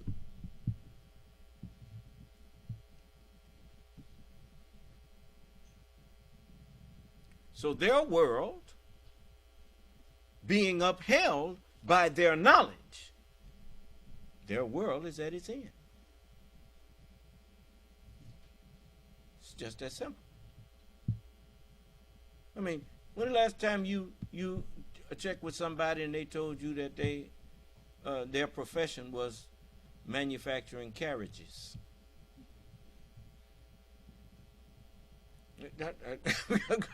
Come on. I mean, there used to be a world of carriage builders and makers, and they'd have the most modern that they could come up with. But nobody goes in. They don't offer that in school. They don't offer no. You know, matter of fact, you haven't even thought about the fact that they don't even offer you manufacturing of automobiles in school. They're not interested in you learning how to make your own car. Do you understand? You have to reverse engineer that if that's what you want to do. And there are people that have aptitudes to do that. Whatever one man can do, another man can do. In that sense, making chairs and all of that kind of stuff. You got it right there. You just take it apart, see what it's made out of, and then duplicate it. Huh? Some of y'all taught yourselves how to do a lot of things by reverse engineering. Is that right? You found out it's not that much to it. Just depends on how hungry you are to learn it. You see? It was in the nature of my makeup to be hungry and thirsty for the scriptures when I realized their value. And so that's why Allah made it easy for me. Knock, and it shall be opened. Seek, and you'll find. And ask, and you shall receive. It shall be given unto you. Because he knew that I would be faithful to it and share it with whoever wanted it. It says, so the 7th verse says, and the hour is coming. Now, if you turn to the 5th chapter of the book of John, you see the Holy Quran is a reminder of the Holy Bible. It is a verification, as the Honorable Elijah Muhammad said, that if the Holy Quran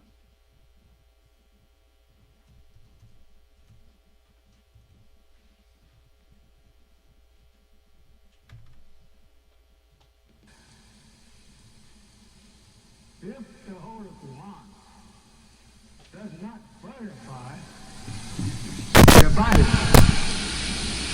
the scripture in which the prophets brought in made error, how could we recognize a book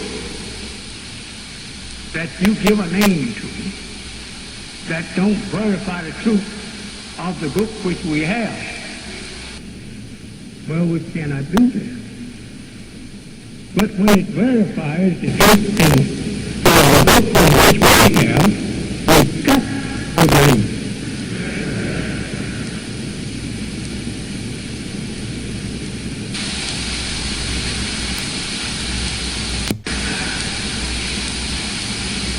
If the whole Quran does not verify the Bible, the scripture in which the prophets brought in made error,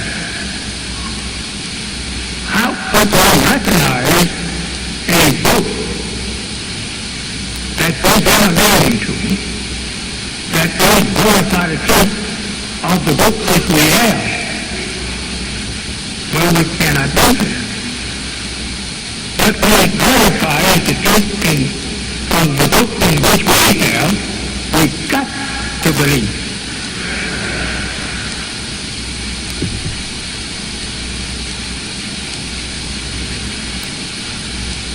We're not going to know that we live in the book of these books.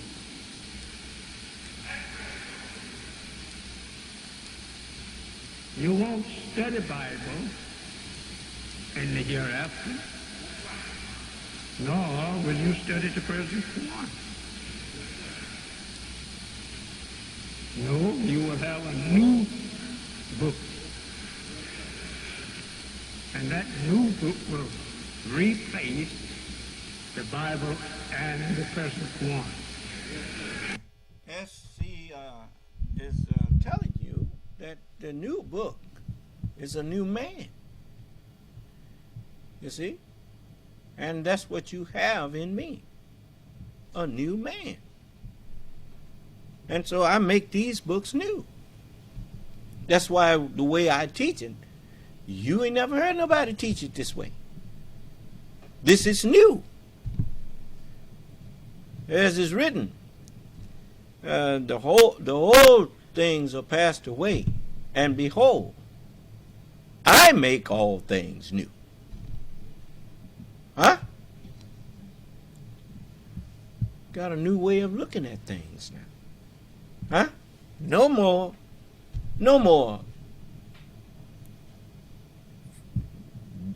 thinking and doing things the way that the devil taught you.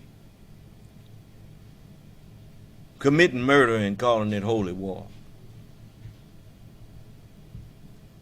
Since when is shedding people's blood holy? Ain't nothing holy about that. Since when do holiness need to go and forge some weapons to fight a war? That ain't what holy people need. That's what devils need. That's the way of the devil. And when he get through killing your body, he ain't got nothing else he can do. But when I kill the whole thing, kill the mind. Then if I want it, I just leave you like that. Cast you into hell. Hell is misunderstanding. When you take, what if I took everybody's religious doctrines away from them? Now I truly could make people think they were atheists. I could actually do that. But now, you notice, I've taken away the false religious doctrines, but I gave you true religion. You see? You know, I could question anybody about what they teach and show them that they don't know what they worship. Just like Jesus said to the woman. He said, you worship that which ye know not what. We know what we worship. For salvation is not of the Jews. Salvation is of the ewes. That's a female sheep. They compared themselves to female sheep because they knew that Allah promised them a son. You see. And so they compared themselves to ewes. And salvation is of the ewes. Do you understand? So we got people who say they are ewes and are not, but are the synagogue of Satan. Do you understand? See, you know that they didn't call themselves Jews because there ain't no J in the Hebrew language. So how do you reconcile that? Look up ewe, E-W-E, and you find out that it is a female sheep. Now, there's the term, the ewe. And there are some African tribes, over in Africa, people who are called ewes. You see? And thanks to one of my brothers, I learned that even the name Muhammad is not Arabic. It's Swahili.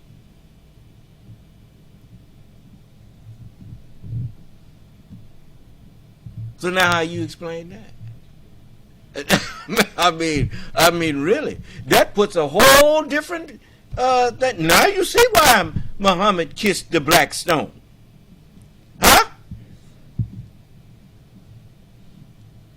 And he gave me a name written in a white stone. Yeah. The white stone was Muhammad. Mohammed. But the black stone is Muhammad. Do you understand?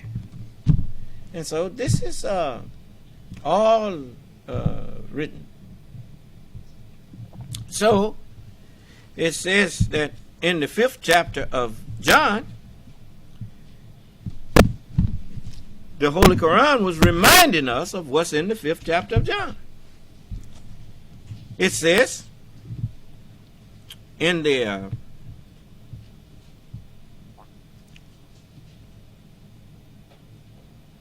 22nd verse, it says, "For the Father judgeth no man, but hath committed all judgment unto the Son, that all men should honor the Son, even as they honor the Father." You notice, people who believe in the Scriptures, they bear witness that they have no choice but to honor me, because they know everything that I'm bringing them is right out of the Scripture.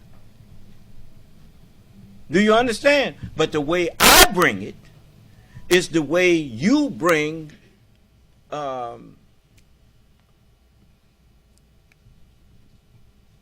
written language.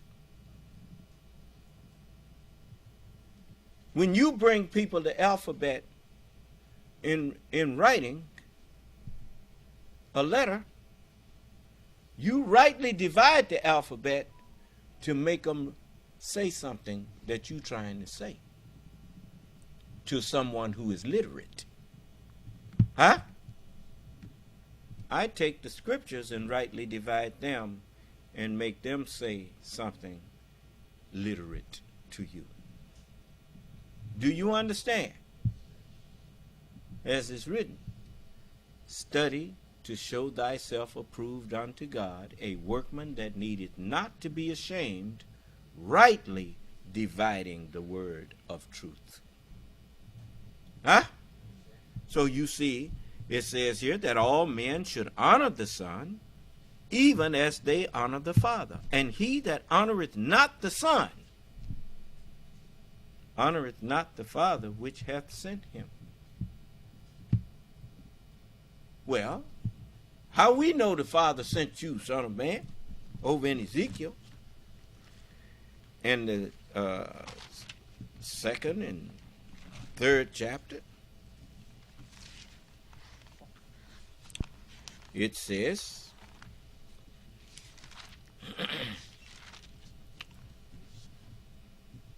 and I'm going to start at the 2nd verse. "And the Spirit entered into me when he spake unto me, and set me upon my feet, that I heard him that spake unto me. And he said unto me, Son of man, I send thee to the children of Israel, to the sons of Jacob." Huh? "And to those who are the children of Jacob." If you are Abraham's children, you would do whose works? Well, if you the children of Israel, whose works you doing? Well, ain't you been doing Israel's work? Well, you've been serving them? Well, okay. Allah sent me to the children of Israel. Huh? We never sent a messenger but with the language of whose people? So if you's the children of Israel, what that made me? All right there. So you can't claim that I was a stranger to you.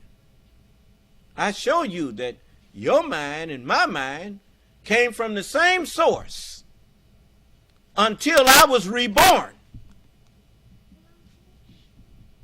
Now I got a mind that don't nobody have but me.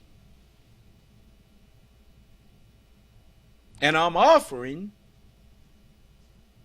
that mind to you. Honey? All right. So, it says, He that honoreth not the Son, I'm back in the 5th chapter of John again.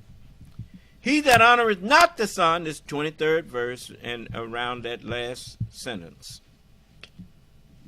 honoreth not the Father which hath sent him. And you saw that it's written that, Son of Man, I send thee. Huh? So if you don't believe me, it ain't me you don't believe. You don't believe the record that Allah gave you of me. And that's written. So, it says, Verily, verily, I say unto you, he that heareth my word, and believeth on him that sent me, hath everlasting life. Why? Because you couldn't hear Jesus' words if I wasn't here to make you hear them. And as Jesus said, he that heareth my word, or understandeth my word, and believeth on the truth that sent me, hath everlasting life, and shall not come into condemnation.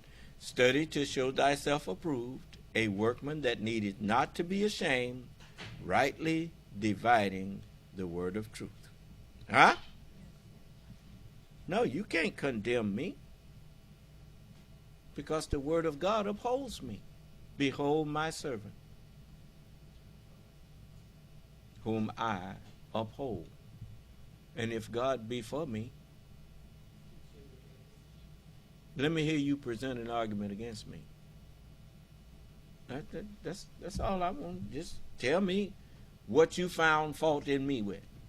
Who will lay anything to the charge of mine elect? That's a question that Allah asked you. All you judges out there. We got some judges out there. It says, but is passed from death, from ignorance, unto life, unto enlightenment. Verily, verily, I say unto you, the hour is coming. And the hour is coming, there is no doubt about it. That's what the Holy Quran said. That was verse 7, wasn't it? And the hour is coming. This is the Bible now. Let me. Verily, verily, I say unto you, this is the 25th verse of the 5th chapter of Matthew. The hour is coming, and now is, when the dead, the ignorant, the spiritually dead, the spiritual illiterates shall hear the voice, the word of the Son of God. What is it? Oh, John, I'm sorry. John, I had Matthew on my brain. It says, the hour is coming. This is the 5th chapter of John and the 25th verse. Verily, verily, I say unto you, the hour is coming, and now is. Well, I say now is, because in the day you hear that, as Jesus said, if you hear my words and believe not, I judge you not. It says, but he that believeth not on me and receiveth not my words has one that will judge him. The words that I have spoken, the same shall judge you, and you'll know when, because it's the last day when that word starts judging you. Huh? Well, now he is. And so it's written, verily, verily, I say unto you, the hour is coming, and now is, when the dead, the spiritually dead, shall hear the words, the voice, the prophets of the Son of Man, the angels of the Son of Man. And they that hear shall understand, they shall live. Huh? And then it says, for as the Father has life in himself. Once you understand that we sent these books down, and the understanding of the books was in the books all the time. The light shined in print or in darkness, but the print didn't understand it. The darkness comprehended it not. But the light is shining in it. Do you understand?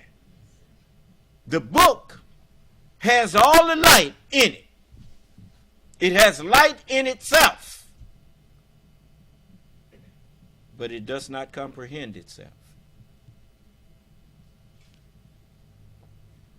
So the book had to be made flesh. Son of man, take the book and eat it up. Put the bones back inside of flesh. Now, as the Father, the truth, the book, has life in himself, so hath he given to the Son to have life in himself.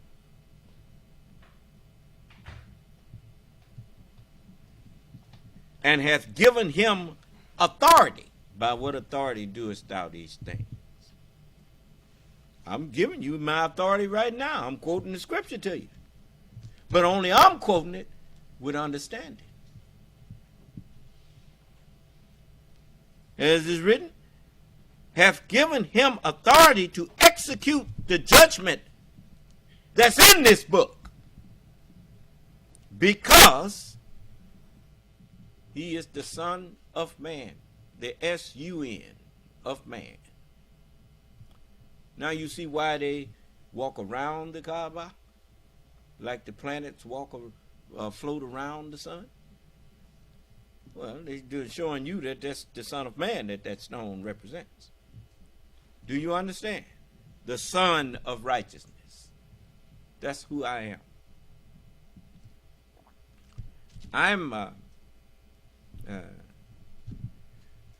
I'm never going to be what you call acceptable to people who don't accept the Holy Scriptures. If you don't believe in the Holy Scriptures, you have no basis to believe in me. If you do believe in the Holy Scriptures, you have no basis not to believe in me. The belief in me is the belief in the Scriptures.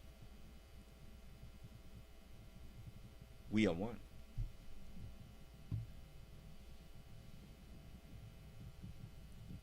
So we are not here to teach lies. There's lots of things that I would like to share that I'm not quite sure of yet. So I don't say anything. And a lot of things I'm not going to share even after I'm sure, because I'm not trying to bribe nobody into heaven. Faith is what it takes. So that's that. You notice, I look at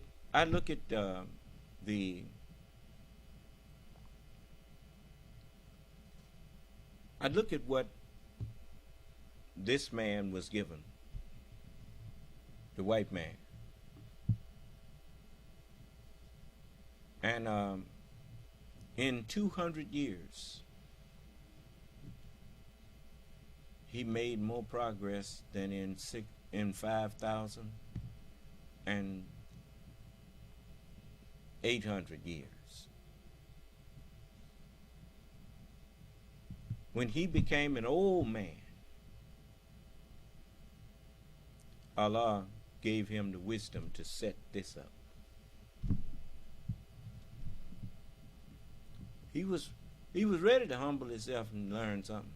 Because he saw he didn't know nothing but kings and and lords and ladies and what you call big eyes and little U's. That's all he knew. He even was walking around here making up titles for himself. Kings and dukes and all of this stuff. Just making this stuff up. The royal family and all this stuff. The only royal priesthood is the prophets and messengers. The chosen people of God was Jesus, Moses, David, Solomon. All of them, they were called and they were chosen and they were faithful. Everybody else, and even them, they were the brothers of the people that they were sent to. They were called the chosen ones because God, all the people belong to God. You can't go to somebody else's property and start choosing people out of that, or choosing something out of somebody else's property. Everybody belong to God already. He ain't got to choose you unless he got a specific task that he's wanting one of you to do. Then he choose one to do that. But every human being on earth is God's people. Do you understand? And he do what he please with what belonged to him. If he chastise me, that's his business. If he bless me, that's his business. Because I belong to him. And so do you. And you better wake up to that.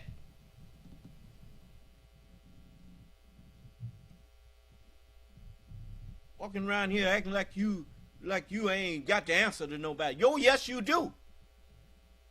When I showed up, you had somebody you got to answer to.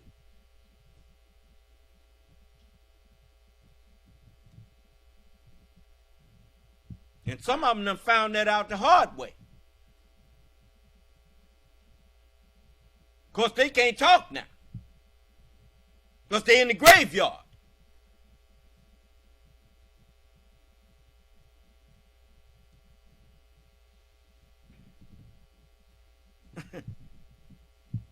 Setting up scheming what they going to do to me. They learn to leave me alone.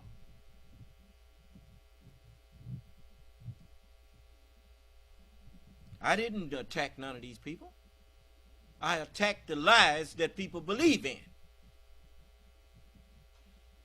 Now, if you got the truth, and I'm attacking you and your truth, why don't you let the truth defend itself?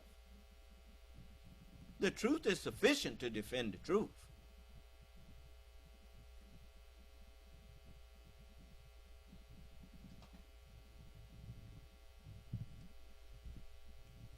So you heard the messenger say that we can't believe if the Quran don't verify the Bible, then how we gonna believe in it? But if it verify the book that we say we believe in, how we gonna disbelieve in it? That's a legitimate question.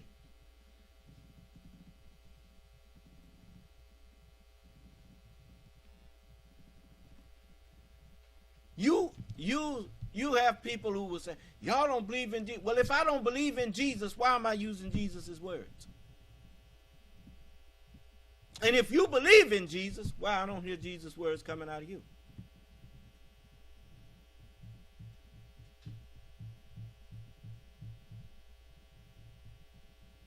It's because you lying.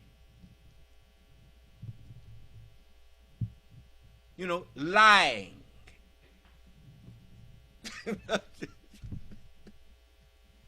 So they don't come to me with talking about Jesus. They use Jesus' name like a password. Huh? I'm not joking. Jesus, man, so-and-so and such and so and so. What? And they do it a lot of times when they're mad. Why you getting mad and then say Jesus? I mean, now you tell it on yourself. Huh? You hate God. That's why when something goes wrong for you, God, you know, damn it is next. Right? Why? Because you trying to do something that ain't in accord with what God wants, and when he don't let it happen, you get mad. Do you understand? So, I mean, I listen to him, and a lot of people don't know why the devil talk like he talk. But I know, because he's the devil. They told Jesus, you don't come here to torment us before time? We're going to fix you. Yeah. You know, can't none of them say that to me. And I'm not actually his tormentor. He's causing torment to himself by trying to attack me. Allah already told him what's going to happen to you for falling on me. You attack me, you committed your own self to suicide. That's a suicidal act. Just as much as it's suicide for you to tell me you're going to go land on the sun. Yeah, you go ahead then. You go land on it. Yeah. So you got some people that's just that stupid. So it says the hour is coming. Well, you see, Jesus already told you. Now he is. Huh? But the Holy Quran reminds you of what it says. It says that is because Allah, this is the 6th verse of the 22nd chapter. That is because Allah, he is the truth. And Allah will raise up. He said there ain't no doubt about it. And Allah will raise up those who are in the graves. The hour is coming. There's no doubt about it. And as Jesus explained it, and now is when the dead shall hear the voice of the Son of God, and they that hear shall live. Huh? You notice? You hearing the words of God now. You really hearing them. Nobody doubting what they talking about now. That's because the Son of God is talking to you. And it says, and among men is he who disputes. I'll put it like this. Among men is he who seeks to dispute about Allah without knowledge.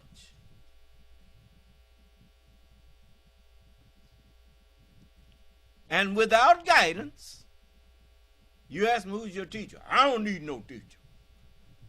I read the book for myself. Ain't got no guidance. Huh? You know, it's a funny thing. How, and when I say funny, I mean curious. Isn't it a curious thing that when you, all through school, I never heard nobody say, I read the book for myself. I don't need that no teacher teach me. I ain't never heard nobody say that. And that's on knowledge that men gave them. Men who were not divine men. Men whose minds were not even close to Jesus, Moses, David, Solomon, Muhammad, Elijah.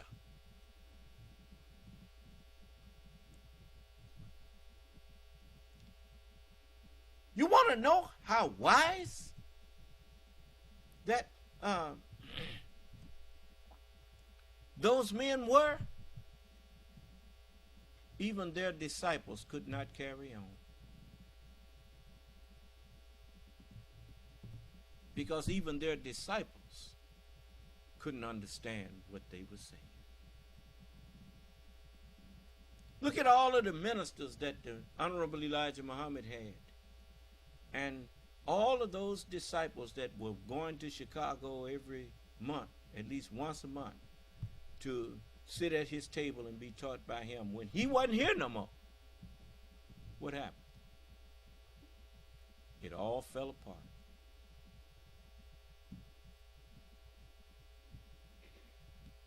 Well, he said, well, you was his disciple. I was his Lord. He just had to wake me up to that fact.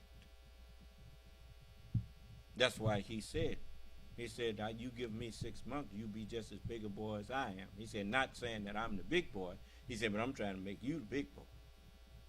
Then I would get behind the curtain and peep out at how you would react.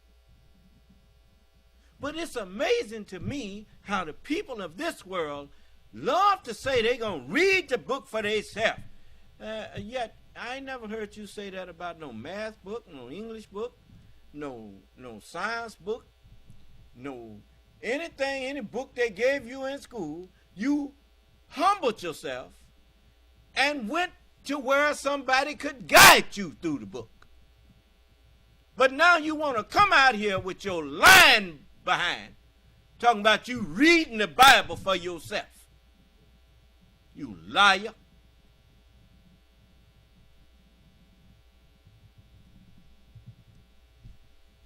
Now, why I'm getting away with talking to people like that? It's funny how they have a commercial on there, the people became their parents. You see that commercial? And they wind up talking like their parents or whatnot. I used to wonder why old men, my daddy would be out there talking to them like they was us. And he'd be calling them boy and telling them how low down they was, and they wouldn't say nothing back to him. And I used to say, they let that old man talk to him like that. And because, I didn't like the way he talked to me. So now, as I done growed up, I realized the reason they didn't say nothing because my daddy was telling the truth on them. They was low down. Their word wasn't no good. Well, if you lied to him, he didn't want nothing else to do with you. His word was his bond. You lied to him. You committed a cardinal sin as far as he was concerned. He said, boy, if your word ain't nothing, you ain't nothing. And so I what I used to resent in him, now I admire in him. And it's just like these people that think, used to tell me I didn't know how to talk to people.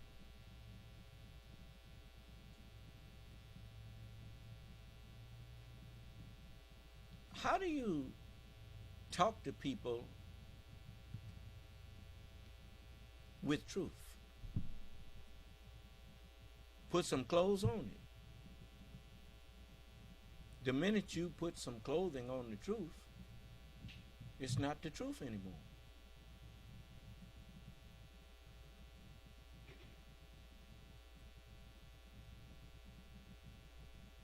The truth is naked. Don't need no clothes. Your mind got clothes on?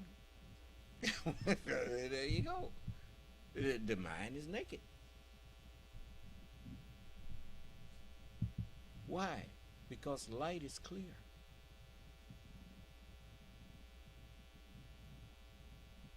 You put covering on the light, you're making it darkness. I hear you.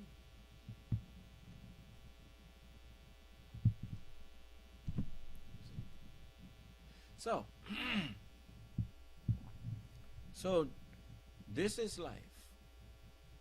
Learn, implement, fulfill, expand.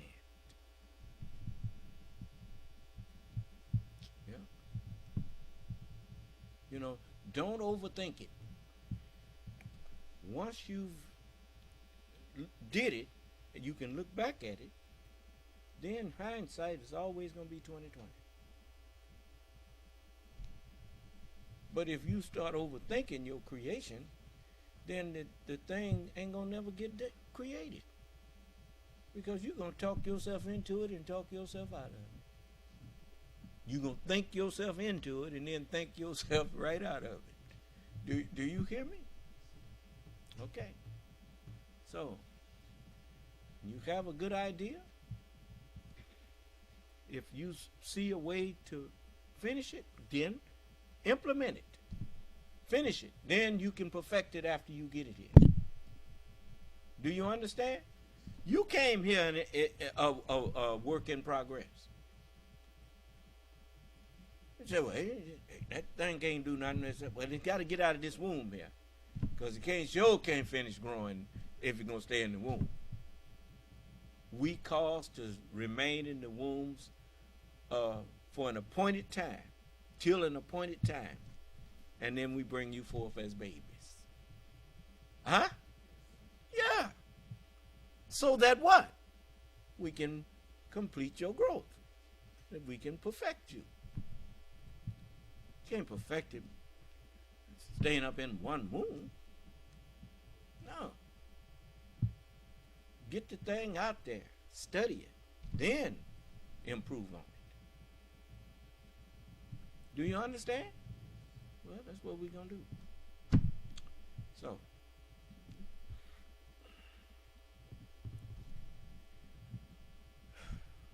and you've seen an example of that with these buildings we're putting up.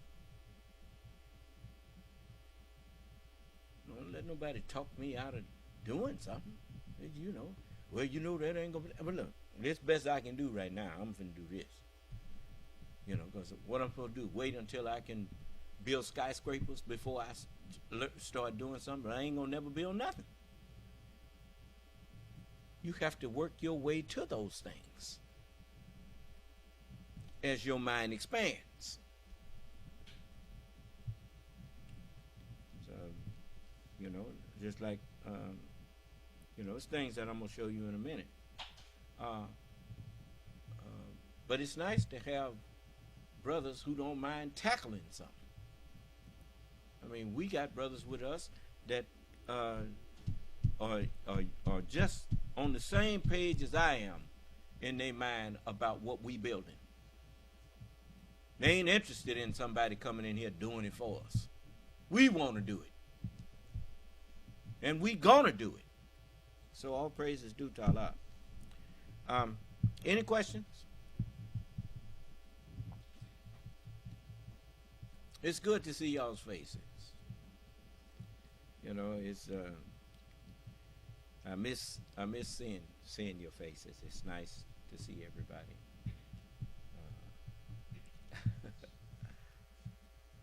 Thank Allah for every one of you. So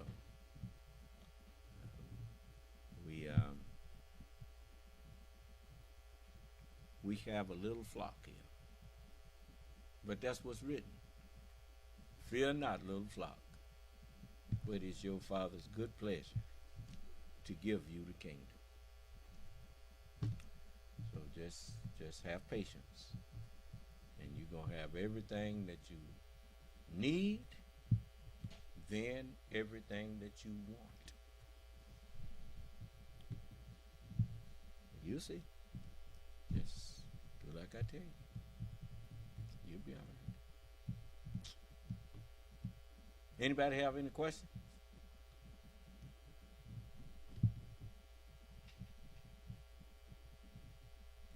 Well then, if there's no questions, then I've held you over a little past 4 hours, and I'm not gonna apologize because some of y'all I ain't seen you since Hector was a puppy, and so